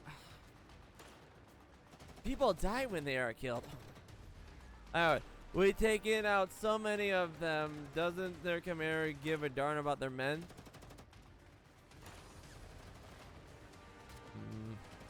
Groza doesn't know how to answer Karlik's question. Logically speaking, most commanders would rather than try to avoid extra casualties. But the enemy's fighting spirit's morale hasn't fallen because of losses. She can't apply normal perception to these foes. Ah! There's no point in looking at it right now. Leader, I'll delay the enemy. Hurry and bring down the building. We can't let the commander come back to the side of ammo and flames, right? That's right. Please, I'm counting on you. Groza ducks into the target building and unpacks the explosive, bringing down the building down several times before wiring them to detonator and issuance. However, the sound IVV engines are nearby. Groza looks up and her hands stop moving the scene before her. The IVs have been engaging the ammo just now, heading down the road, going straight for the ammo. Groza's heart fills despair. She never felt the unending ammo before. No matter how fast she works, there's no way she can finish planting the explosives in the building, low bearing. Time and slow the crunch to Groza's eyes. Everything takes on in slow motion. In an instant, she remembers many things. No! No, she can't give up yet. She needs to complete her mission. Besides, she still has her last resort. No, no, no, no, no, no! Groza lays the explosions on the ground and quickly reconnects them before them on her back. The circuits ended and the time delay was removed. Groza takes a hand, discards her weapon, and jumps into front of the first ABC. The driver reacts quickly and auto-coax to attacks, but the doll's dexterity rapid easily attacks, immediately falling to IEV. Korlik, take charge of my place from now on. Bring everyone back immediately. Upon that, Groza's chorus apply over radio so frantic. Leader, what are you doing? I'll keep the enemy vehicles approaching the ammo. Everything seems to be having slow motion. As she watches the bullets give up puff, she suddenly feels a strange sense of liberation. Neurocloud upload. Load. Synchronization command selection disable. Warning, this command is highly discreet or risk. Please reconfirm your disable. Leader, talk to me. What are you doing? You can't. Not again. Confirmed. Command confirmed. Neurocloud synchronization disabled. Time goes slow as the prince stands still. We'll watch herself gradually approach the undercarriage IV. She even sees the driver look panicked as she tries to pull out, but fails to do so. She sees the shell casing the turret gun. She sees a strange blue fly on the flowing heart. And the final thing she sees the commander says, through some reason, it's a little blurred. So the depth of her neurocloud, but the self-aware, completely different uniforms from her, and a completely different expression from her face. A powerful wave of fatigue washes over Groza. She closes her eyes and stops thinking. Goodbye, Commander.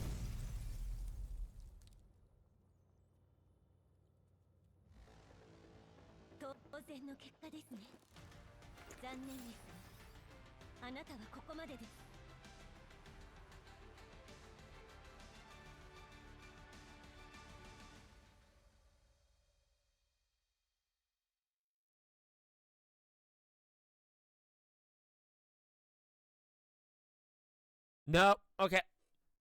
Groza? Groza? No. No. No. Groza better come back. I swear to Benji. Groza? Okay.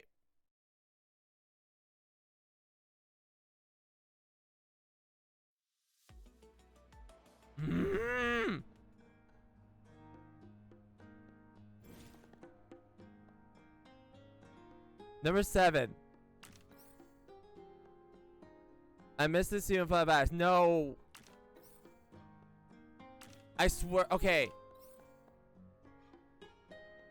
Okay, I think she just disabled the. Okay, we'll see. Anyway, continue. Oh, she better come back. Well, I think she comes back, but oh my gosh, not again.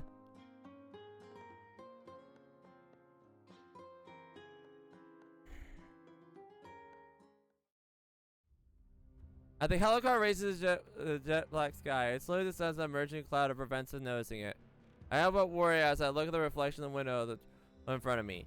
The terminal's connection lost icon. I sigh and the relationship compass link. Groza, do you read me? Command, ammo. However, the only thing I hear is the piece of static. I've been trying to contact throughout the entire flight, but I haven't been through it so far. I clench my fist and glance happily at covering dinner gate.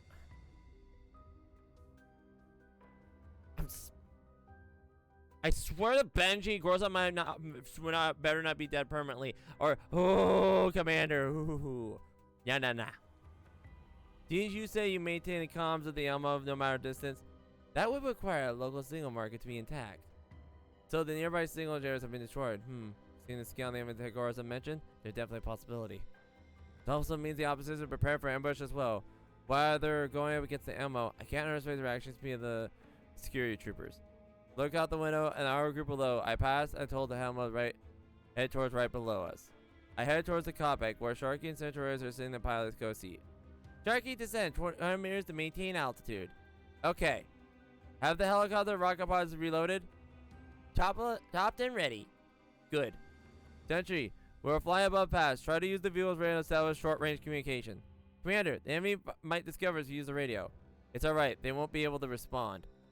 The helicopter soars through the above pass. I can see a quiet few number of ant-like vehicles swarming the entrance. The intermit flashes them and pass. There are people exchanging fire, and the plans see that our people are among them. Looking through the distance, I can see MAV crawling on the trails that reflect smoke and traveling slowly but for firefight. Centaureissi turns the radio standby on, and soon I hear Mailing's voice amidst the noise. Mailing, do you read me? Commander! Thank goodness, I thought I was the last. Calm down, Mailing. What happening? We re-chased the enemy armor. We were headed towards you earlier, but then the enemies ambushed us.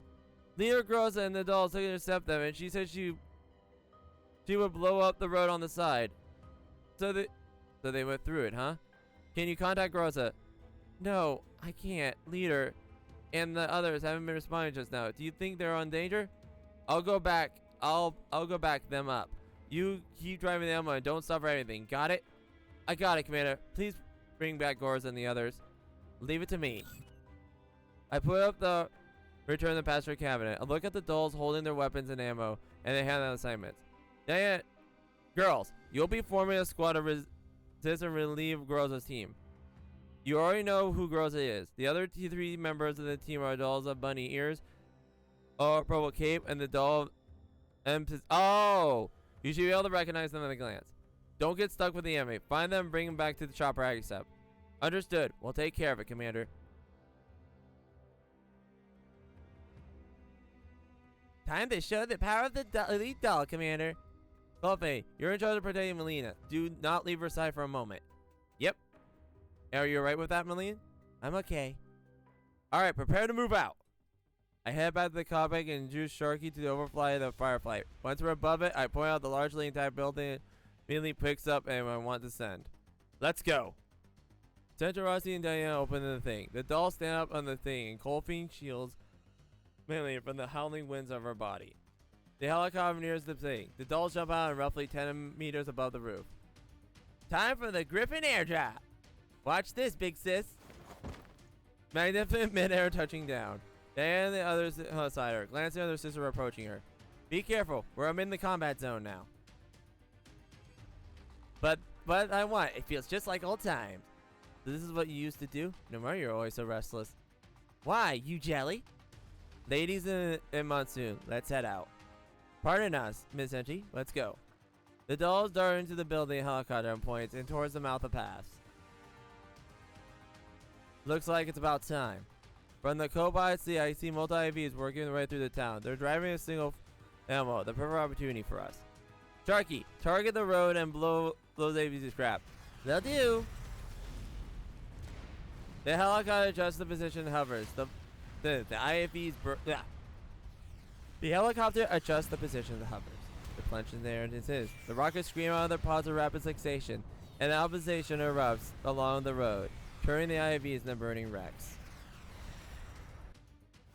Rosa feels her frame hit the ground with a dull thud. In the wake of the explosion, the walls of pass engulfing the Megan security troopers. She can hear their screams. She can hear the mangled remains of guns, and she can feel their hot blood running down her. But wait a minute, didn't she just? Gojo thinks back. Wait, she's alive! Let's go! Let's go! Yes! Wait, Rosa thinks back to what she was doing before she. Do dolls feel like they're up? It doesn't seem different than normal. She recalls the time something goes to the thing. Yay! Welcome, hey Queso! Cheers! Death. Then she comes to a data ghost now?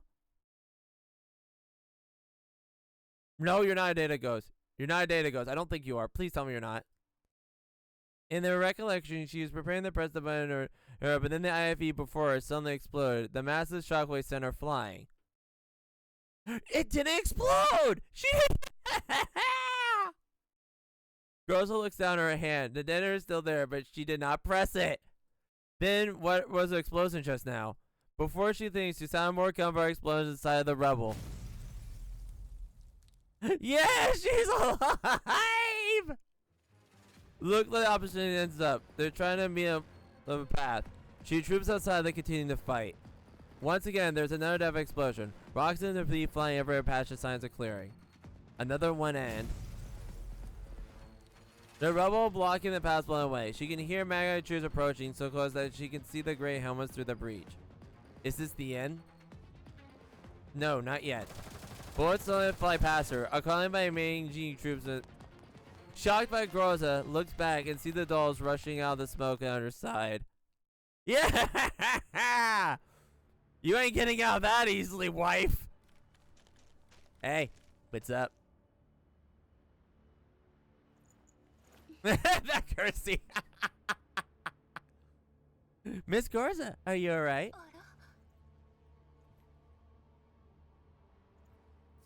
Are you the reinforcement sent by the commander? Miss Garza, do you not remember me? Yes, I am. Master sent me to help you withdraw. Where are the other dolls? They're behind us, fighting in the streets. They're engaged with the enemy. They need backup.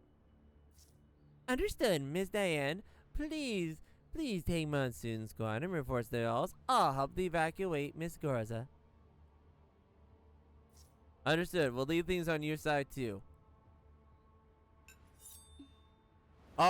Please stay still, Miss Garza. You say several damage to faint. I'll drag you out of there. Why'd you pull out a knife to do that? Nemesis, what happened to your cover fire? Departure. Last hidden frame. Lost of hidden friends. What do you mean you ran out of ammo? And now of all times? Get it together already. Are the dolls approaching us from over there? They're fast. Are they enemies? Don't shoot. We're friendlies. Are you the dolls from the Elmo? Yes, we are. We're the Monsoon Squad. The commander sent us to back you up while we cover your withdrawal. So the commander sent you, but leader's still out there. Our teammate will bring her back. Let's take care of the enemies in front of us, shall we? Yes! Sounds great. Time to give those people a okay, what is that wording? No, I'm not reading that. She's alive! She's alive! I don't care if that was luck. She's alive. I'm so happy. Yahoo! can't get away with us that easily. Alright, can you just clean up this mess, please, girls? Clean up the mess. Drink. Okay, and goodbye. And there's another one. And there we go.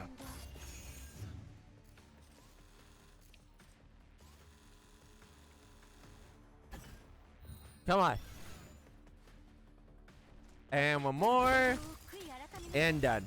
Ah, this is so good. So glad the girls made it out. The red-haired woman anxiously studies the message on the screen. Not even realize that her cigarette was almost burned itself out.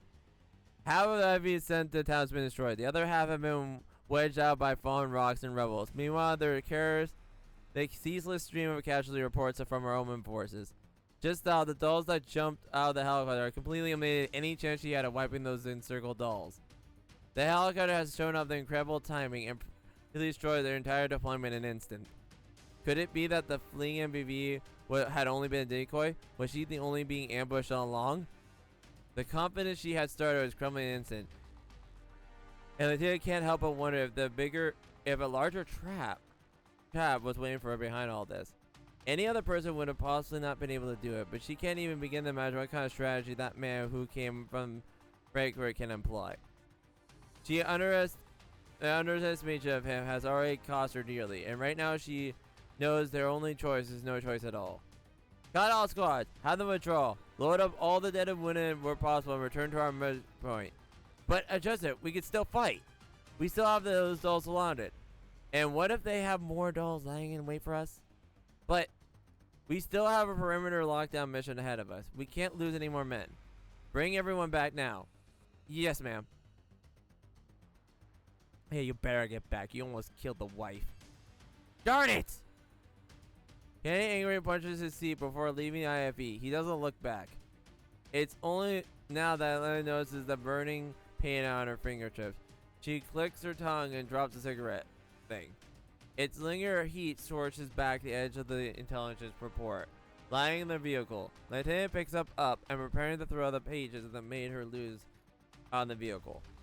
However, her hand stops halfway and instead throws the report back onto the ground. There is a strange feeling in her heart. It's been there for a full 10 years, appearing in her dreams, showing up whenever she doubted herself, forcing her to find excuse in her action in order to get it under control.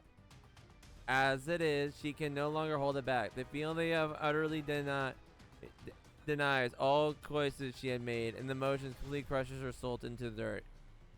How is that he can still beat me after falling so far? Why would he give up on everything and when he's still this capable? It makes no sense. She has to ask him and find the answer to that question. She grabs her gun and stands up, throwing open the APV hatch. She clenches her fist, driving her nails so deeply into her palm, blood begins to well up, dripping in her hand. Things shouldn't be this way. Come on, look up. On Sue's squad is almost dull, the rooftop, nearby building. The helicopter slowly touches down. I open the hatches and the dolls come rushing inside.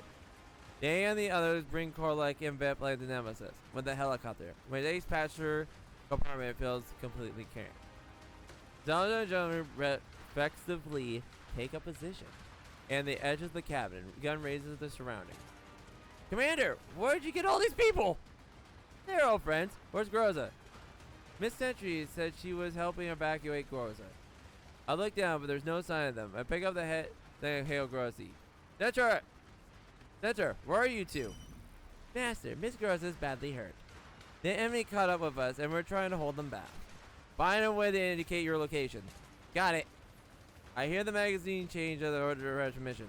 Trail efforts, I send the tracer down the hurdle of the sky. I immediately point the direction and order Sharky to dust off. Once we're above the tracer, I can clearly make out Sentry and Groza fighting off the enemy from behind cover. Then I immediately attack the enemy support weapons and gunships, and suppressive fire from the distance eases off. Sentry looks up at the helicopter and takes advantage of the lull and shooting to grab Groza and head to the nearest roof. Whoa! A pair of missiles fly towards the helicopter, but fortunately Sharky has been slowly overriding the sky and dodges them. Diane moves in the doorway and joins the other dolls in suppressing the source of the rockets. Meanwhile, I get Sharky to rapidly ascend and get the building's edge as possible.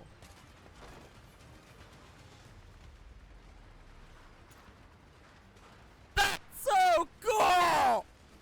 Oh!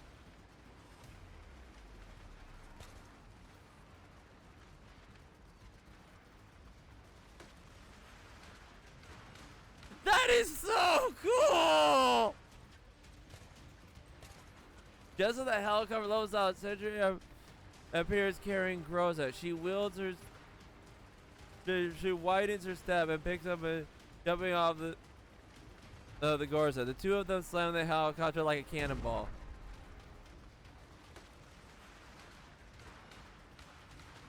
Fortunately, the other dolls help them softens the impact. Hand helps center and lay Groza on the counter for a while immediately close to the hatch. Seeing everyone's aboard, Sharky immediately climbs in the air, being the hasty retreat while pursued by more rockets.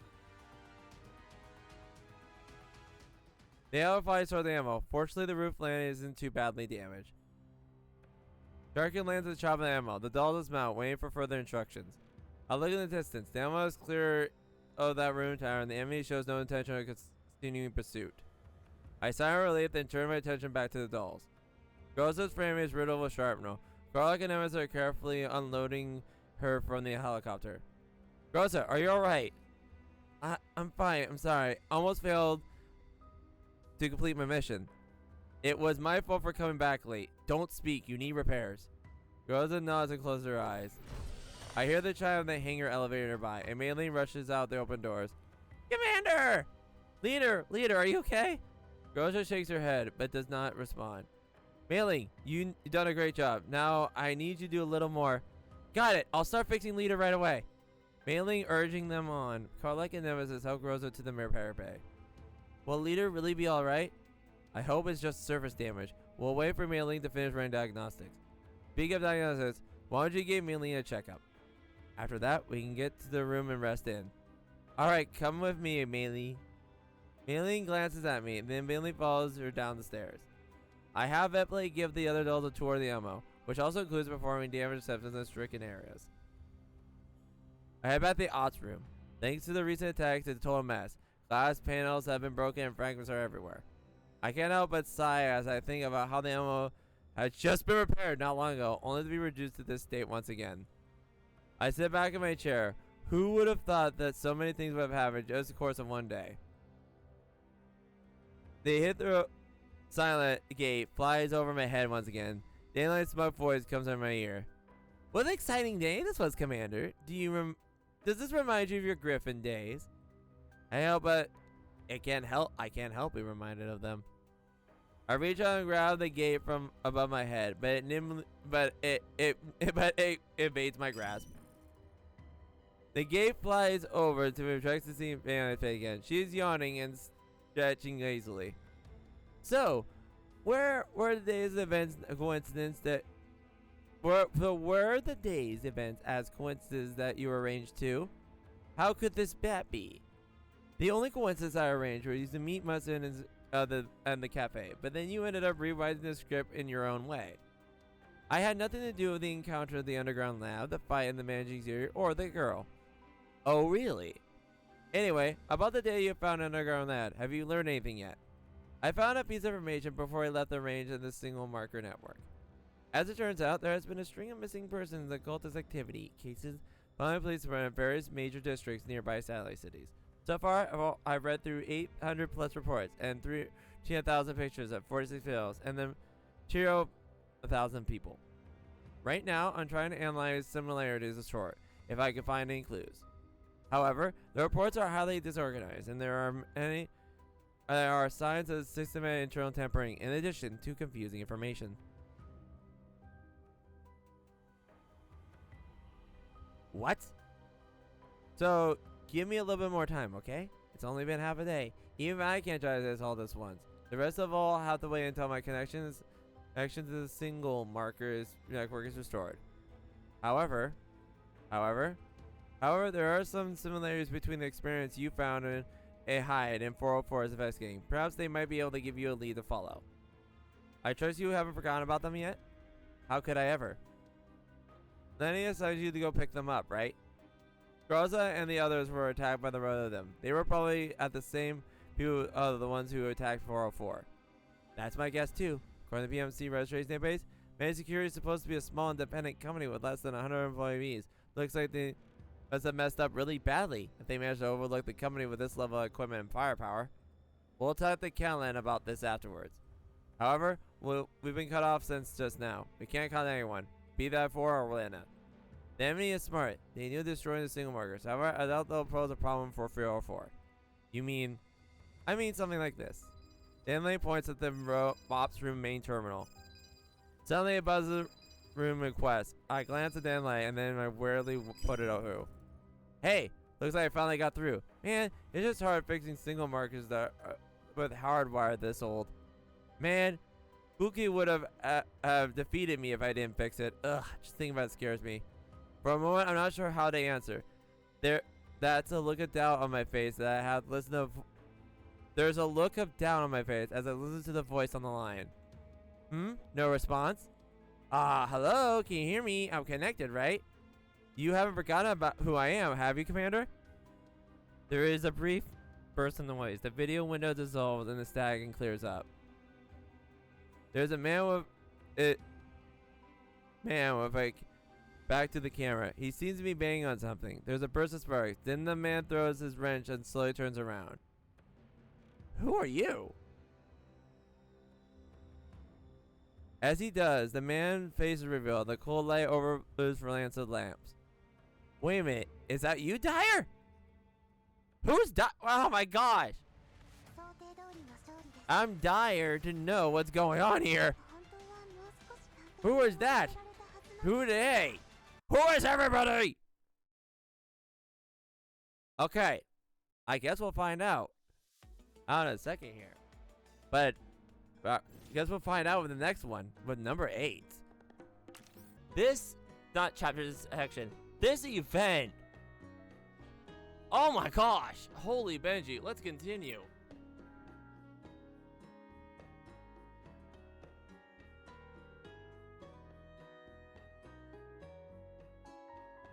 Oh. Outpost Elmo's windows. A sandy gust of wind throws in the darkened sky. There are no EOD's corpses near the nauseating monsters. The endless scenes are clean, and there's nothing ever that happened.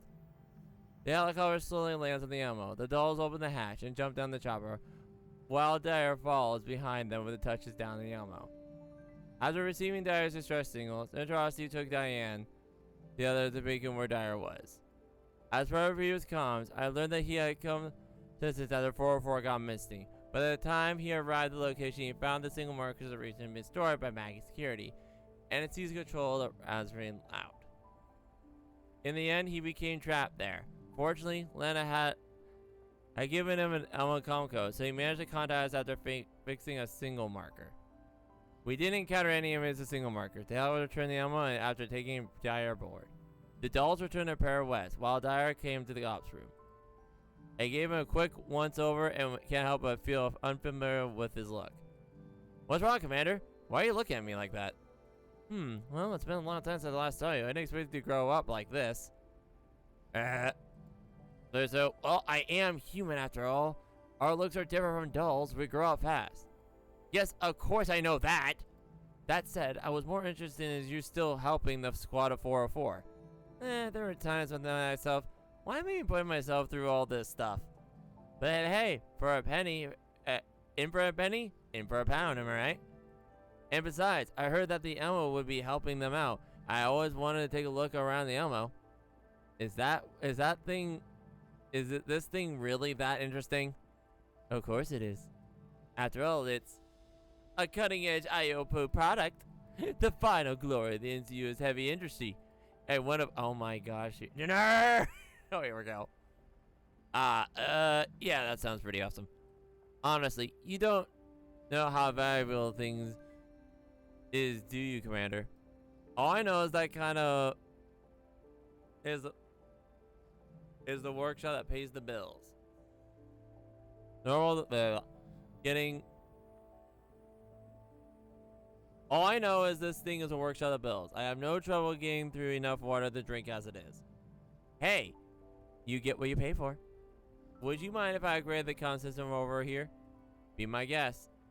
I step aside later to take out a bunch of storage devices before starting work on the comm console. After some banging and fixing, I see a screen console monitor I've never seen before. What's this? I upgraded the animal's comm system, and it's also some temporary encrypted comms channel.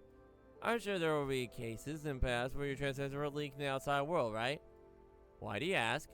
Lena told me about it. She said that Miss Helena found out the Numpa's comms have been cracked by others multiple occasions. She told 404 about it and asked them to improve their single encryptions. Leva felt that relying on encrypted channels was all pointless. So not only did she boost encryption for all the combinations, she installed a honey trap in 404's information system. Any visitors who haven't been invited to 404's will receive a special surprise from them. Unfortunately, the upgrade technology still hasn't managed to catch that visitor who's turned up so many times before. The encrypted comms channel I set up here is similar to 404's now. This way, we can better secure data from both sides. If that's the case, Kana has best upgrade on our end too. Well, about that, I don't dare mess around lightly with things on Numpa's end.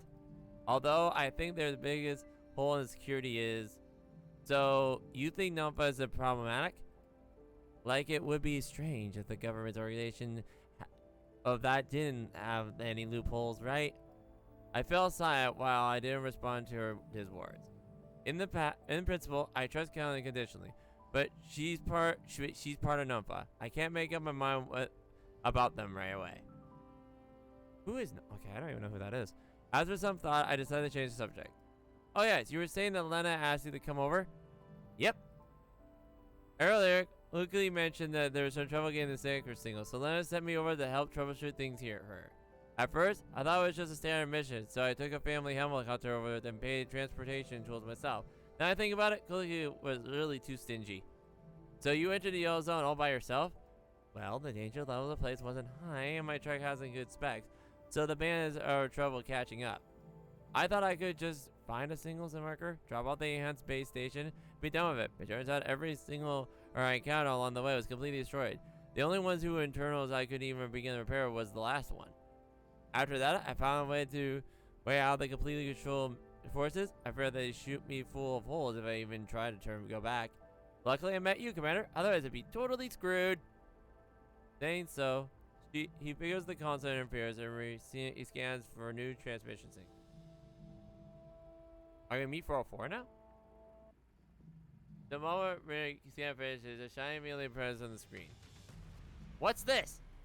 It's a transmitter from base station. It's broadcasting right now. Can I connect to it? Yes, do it now. Direct connect transmission. A rapid loud voice over the channel. 3 seconds of film. Survey corpse. We're under emergency and need support. I repeat, we need support. Survey corpse? Aren't those foes the forces 404 are working with? Can we communicate with them? No, there's no response. The audio clip is loop broadcast. Can we trace the signal then? Sure we can. Alright, look at your form. They're not far away. I pick up the terminal and contact Centaureissi. Master? Center, I have a new assignment for you. Get ready to battle Mozo and meet in the hangar. Understood. Repairing now. I have Dyer and send the corner to the dolls and look at the night sky, the dark mysterious mission. This might be our break to finally hide 404. Let's get down to business. Alright, let's go. Go, girls, go. Go, girls, go. Holy Benji, this is a stacked mission. Alright, let's go. Throw a grenade. Okay. And throw that. And there. And one more. And get that. Oh my gosh, I'm sorry. I'm exhausted. I did not expect this mission to take all the stuff out of me. Holy Benji. That is ridiculous. Okay. The helicopter The helicopter lands in the ammo. I decide to head over to the repair bay while we're waiting for news. I'll leave the operator telling the gate to keep an eye on the ammo and scans the surroundings. Dyer follows me down. When they enter the repair bay, we see mainly performing final adjustments to Groza, while the other dolls are keeping her company. Commander, you here? Yep, how are things? Mainly says things are okay, but just now leader... Carl immediately shuts up when he realizes what's going on and pushes them... pushes Nemesis and Vetplay out of the room. Right, we're going to check on the arrest ammo. You guys have a good chat, Commander. After the dolls leave the room, Groza sits up on the diagnostics lab. Groza, are you alright? Commander, I'm fine. Thank you for sending help. Yeah, things were really close out there. Mailing, how is Leader's frame? I was startled when I first saw her, but I didn't realize there weren't many penetrating injuries. Fortunately, most of the wounds were caused by shrapnel. While it's caused a certain amount of damage to her limbs, we can fix them with replacement parts. That's good to hear. After seeing Groza is alright, I managed to calm down at last.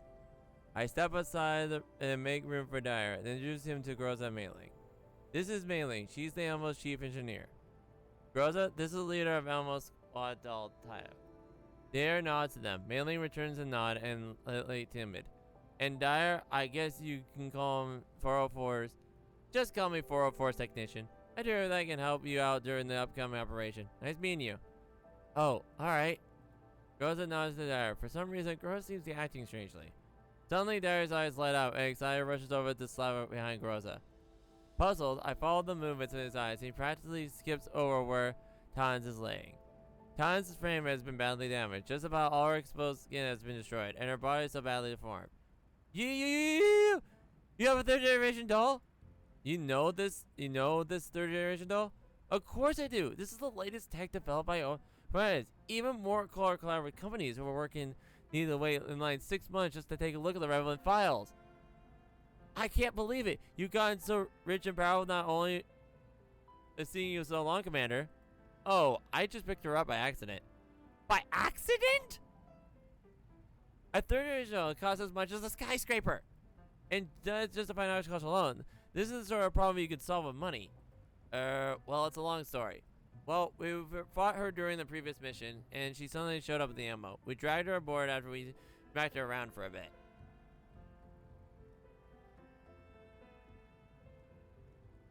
To think you actually managed to be a monster at that level. Looks like you've been lying about your combat strength, Commander. Well, not really. There seems to be something wrong with her, and we ran into her. Both of her perception and memories were confused. Maybe you could help take a look at her? Happy to help. Still in her current state, the materials for repairing her will cost an astronomical sum. I'll have to hide my awkwardness. Is there a cheap way to do it? Cost aside, the main problem is me understanding the third generation surface level at best. Frankly speaking, I don't have much confidence in doing that. Well, if you got a chance, you got a chance now. Yes, I think so too. Well, since I got a chance to take a crack at this, don't mind if I do. Dyer pulls out the toolbox and produces a plethora of instruments I've never seen before.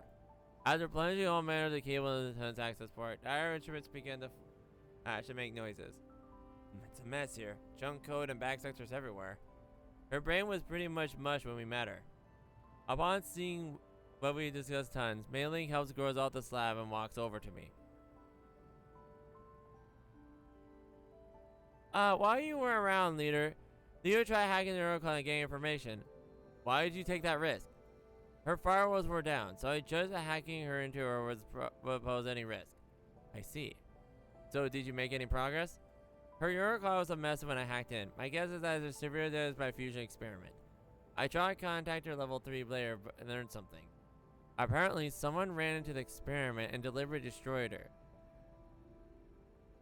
However, her internal files were too badly damaged, I couldn't make out any details. I see. Dyer, I need information on her neural cloud. Please help me fix her neural cloud as best you can.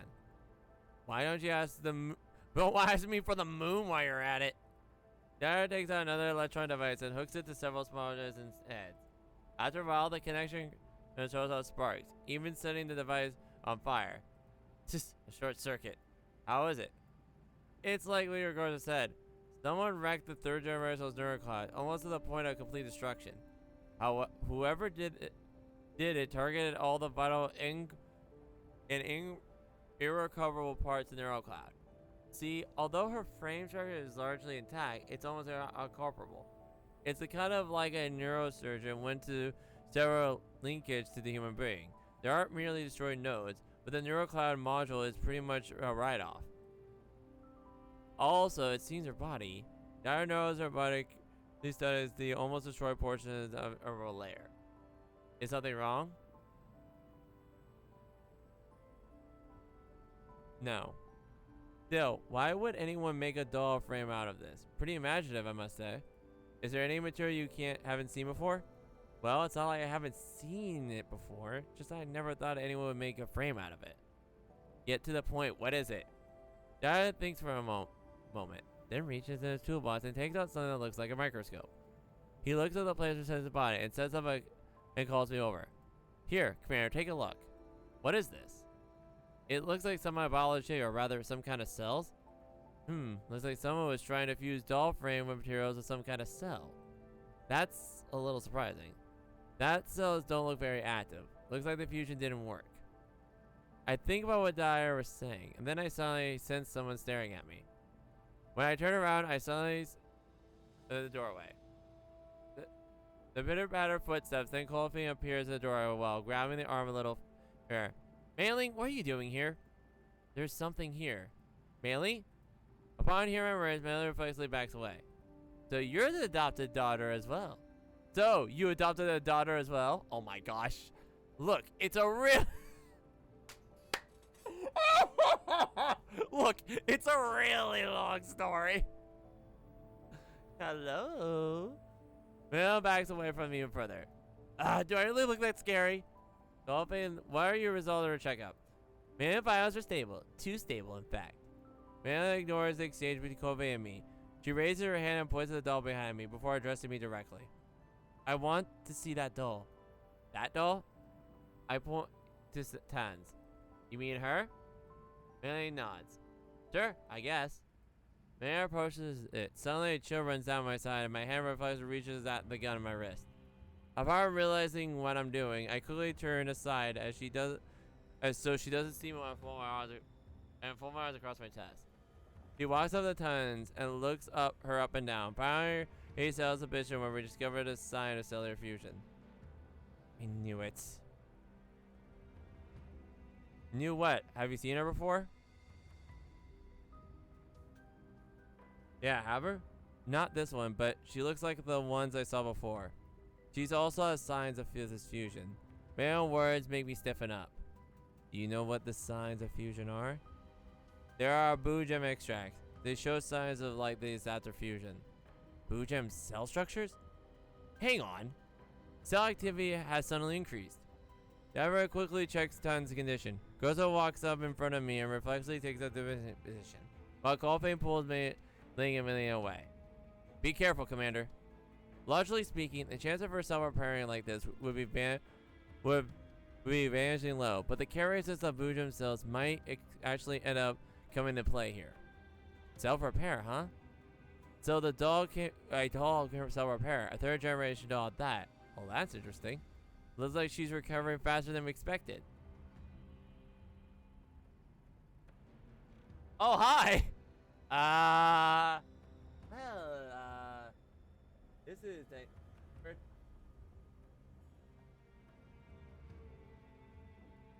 uh-oh. Hang on. There we go. There we go. Huh, my bad. Alright. Well, this is awkward. Hey, wakey wakey. Your neurocloud is rebooting. The bad sectors are actually accepting connections. Iris stares increasingly at the instruction he's holding, while Groza warily raises her gun and points at Tans while shouting Colfane. Get Mailing and the girl out of here. Okay. Colfane drags Mailing and Mailing out. Mailing looks back as she goes. After Colfane closes the door behind her, I return my attention to Tans. Can you repair her neurocloud backup logs while we're at it? I'm doing it right now. Reboot successful. Neurocloud backup activated. Backup failed. Rebooting. Success. Local neural backup cloud activated. Now connecting to remote database. Remote database connection failed. Rebooting local mode. System online. Now loading affiliation ID. Affiliation ID failed. Towns opens her eyes but remains still. She looks at me, her eyes filled with confusion. Are you my master? Your master? Towns walks towards me and extends a hand. I refuse to reach out to take it, but Rosa blocks me. Commander, she poses a huge threat. You must lower your guard. Dyer quickly works on his issues, and then he suddenly chuckles. Commander, looks like you might actually become her new master. What do you mean? Well, her affiliation illustration data has been completely cleared out by our systems and are back to default state. If you like, you can take ownership of her. Does that mean anything? Of course it does. That way you can easily retrieve the neurologs you wanted. I mean, the only human here who can do this is you, right, Commander? Hey, free doll. I glance at Groza. She doesn't look at me. Her gun is still trained on Tons. If it will aid your mission, then you should assume ownership of her. Oh. I nod, and Dyer immediately begins tapping away on the touchscreen. Tons' eyes briefly flash. Soon, Dyer puts instruments down and confidently addresses me. Done! She won't regard you guys as enemies of her. Her neurocog is reconstructing herself. Also, I found something neat. Something neat? She has an IFF key in her database. Do you want to know what that means? Are you saying that anything that key regards as friendly is actually an enemy to us? Oh, wait, what? That's right. All the combat logs from nearby have been transferred to a neurocog. My guess is that friendly cores showed the movements of magnet security forces. There's no other PMC with so many other guys and this part of the yellow zone. So the 3rd gen dolls also link the magnet security. I mean, that much is obvious, right? The 3rd gen dolls were a product of a conglomerate to begin with. Yeah. So, if you want more pieces of the HID-04, we can use tons to backtrack them to the magnet security portions. I know, odd them and some of my terminal rings. Commander, do you read me? Loud and clear, go ahead. We found the coordinates, and we ran into a small town of security personnel. They were few in number, and we already eliminated them. We found a couple of Survey Corps troopers during the firefight. One perished, and the other is very badly wounded. Can you send him back to Alamo for treatment? His wounds are severe, we cannot move him easily. Miss Diana is administering first aid, but... Diana, what's the trooper's condition? His bleeding isn't stopping. At this rate, he won't last long. Are you dolls?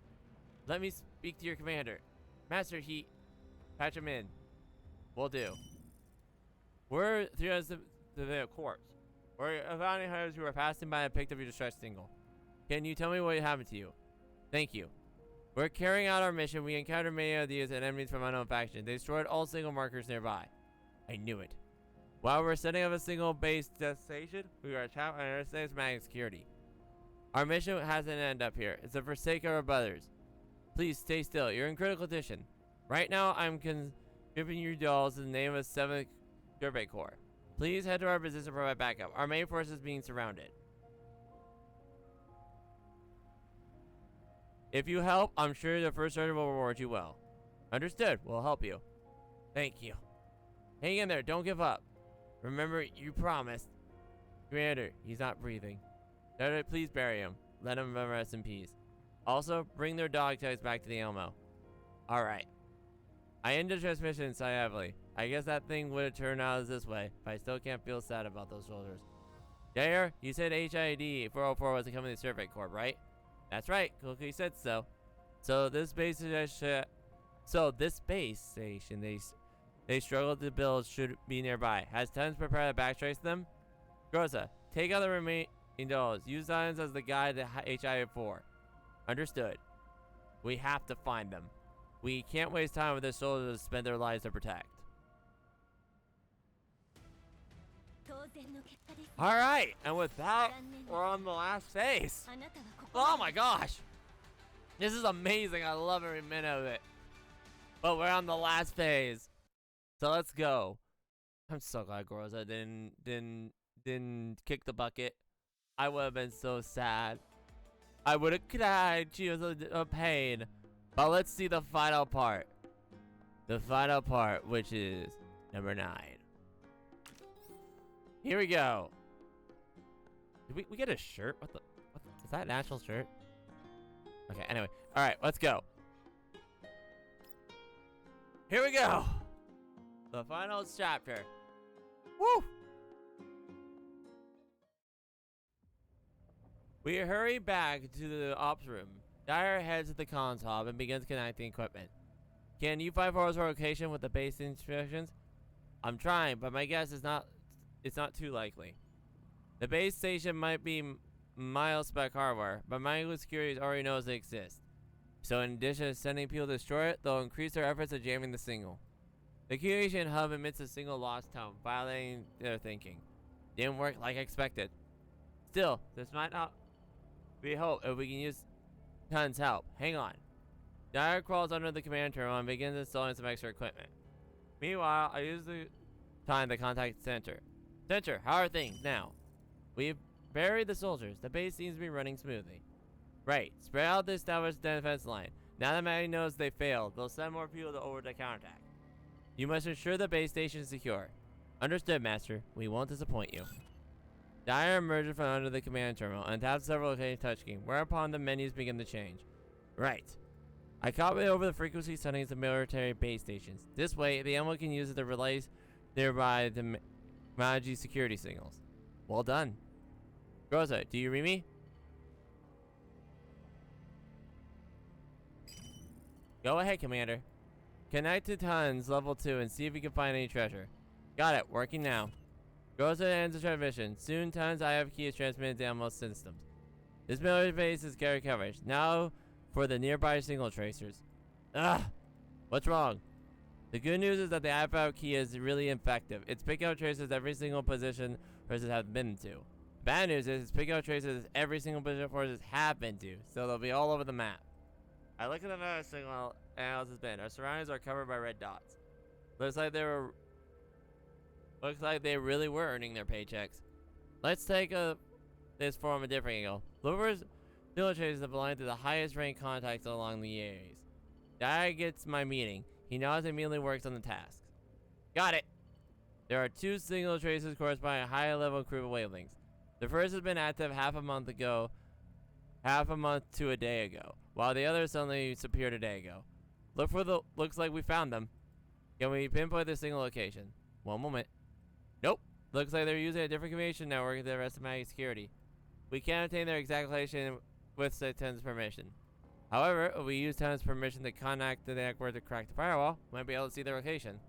That said, it will probably take a full day to grab them on the current equipment.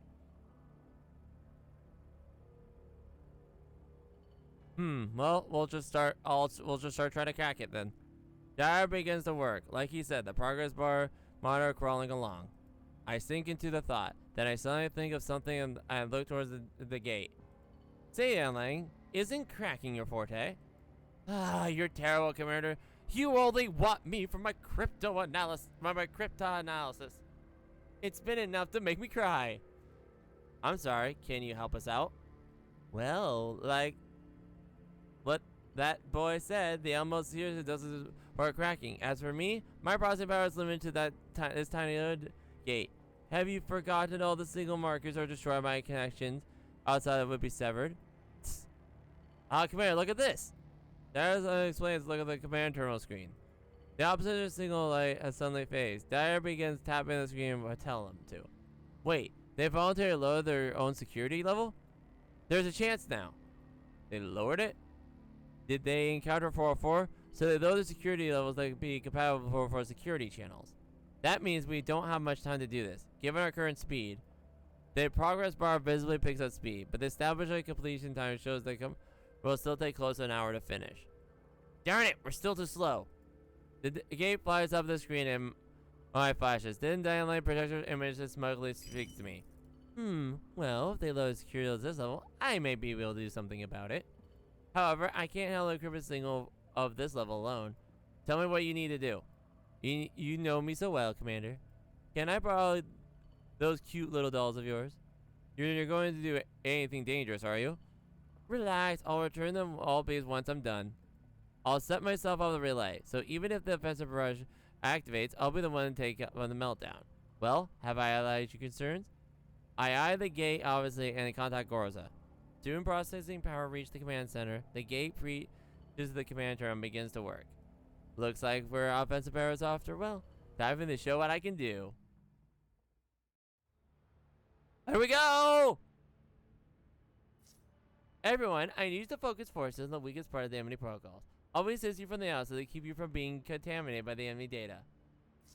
If we're all ready, let's go! Alright. Battle start. Alright.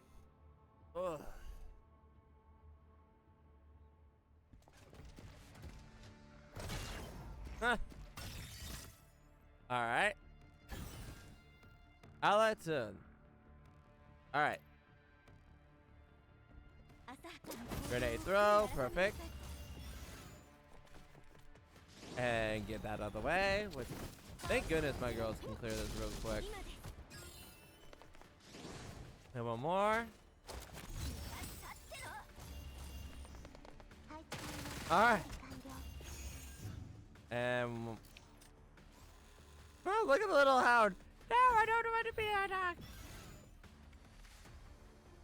Go on, girl. Nope. Okay, well, that explosion happened. And we got it. Yippee! We're in. Connect to the channel. The system indicates that the cracking was successful, and Dyer begins eavesdropping on them. After some crackling noise, a couple of voices can hear all the channel. I'm here now.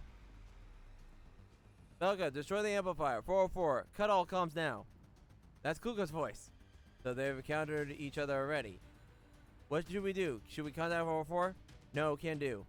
They're gone silent. And using as established comms would be too risky. Can we attain the position by transmission just now? Sure can. Right. Send it to Gorza. Gorza, we're approximately location 404. Send it over now. Head over there, AirSap. Also, take Tons with you. Use the correct course along the way. Must we? She can perform course correction from aboard the Elmo. The operation missions outrank Tons, so it might be another third-gen doll right now. She's failed with the Elmo, so having some extra fighting power will help the upcoming op. Understood. I'll leave Nemesis and Colby in here to defend the Elmo. Everyone else will go help HID 404. Roger that. I'm counting on you. Rosa enters her mission and prepares to head out. As for me, I pause to think before the transmission enters in the center. Centaureissi, sit rep. The enemy has attempted 2 counterattacks. We repulse them both. They might continue trying to seize this location. Abandon the base station and return to Elmo.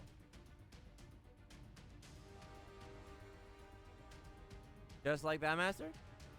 Angie will lower their guard once we abandon the base. However, I think for a moment. Before that, send one last message from it. What's the kind of message? Use Morse code and broadcast the text, "Where are you?" Alright, I'll do so now. Soon, Gorza Jeep leaves the Elmo and races towards the distance. Meanwhile, a series of long and short tones repeat through my earpiece. I pray that they will convey the adequate hope. Come on, you have to make it. That it? Oh no! That's the end! No! I want more! Give me more! I need more. Actually, holy Benji, this was a long one. But oh, I need more. Oh my gosh. Oh, well, that is it. That is it. That is the end of this event. Holy, this event was chock full. It had so much stuff. Gorza, don't do that. Oh my gosh, don't play my emotions with Gorza. Do not play my emotions with the waifu. Don't do that. Alright, and I still can't believe it.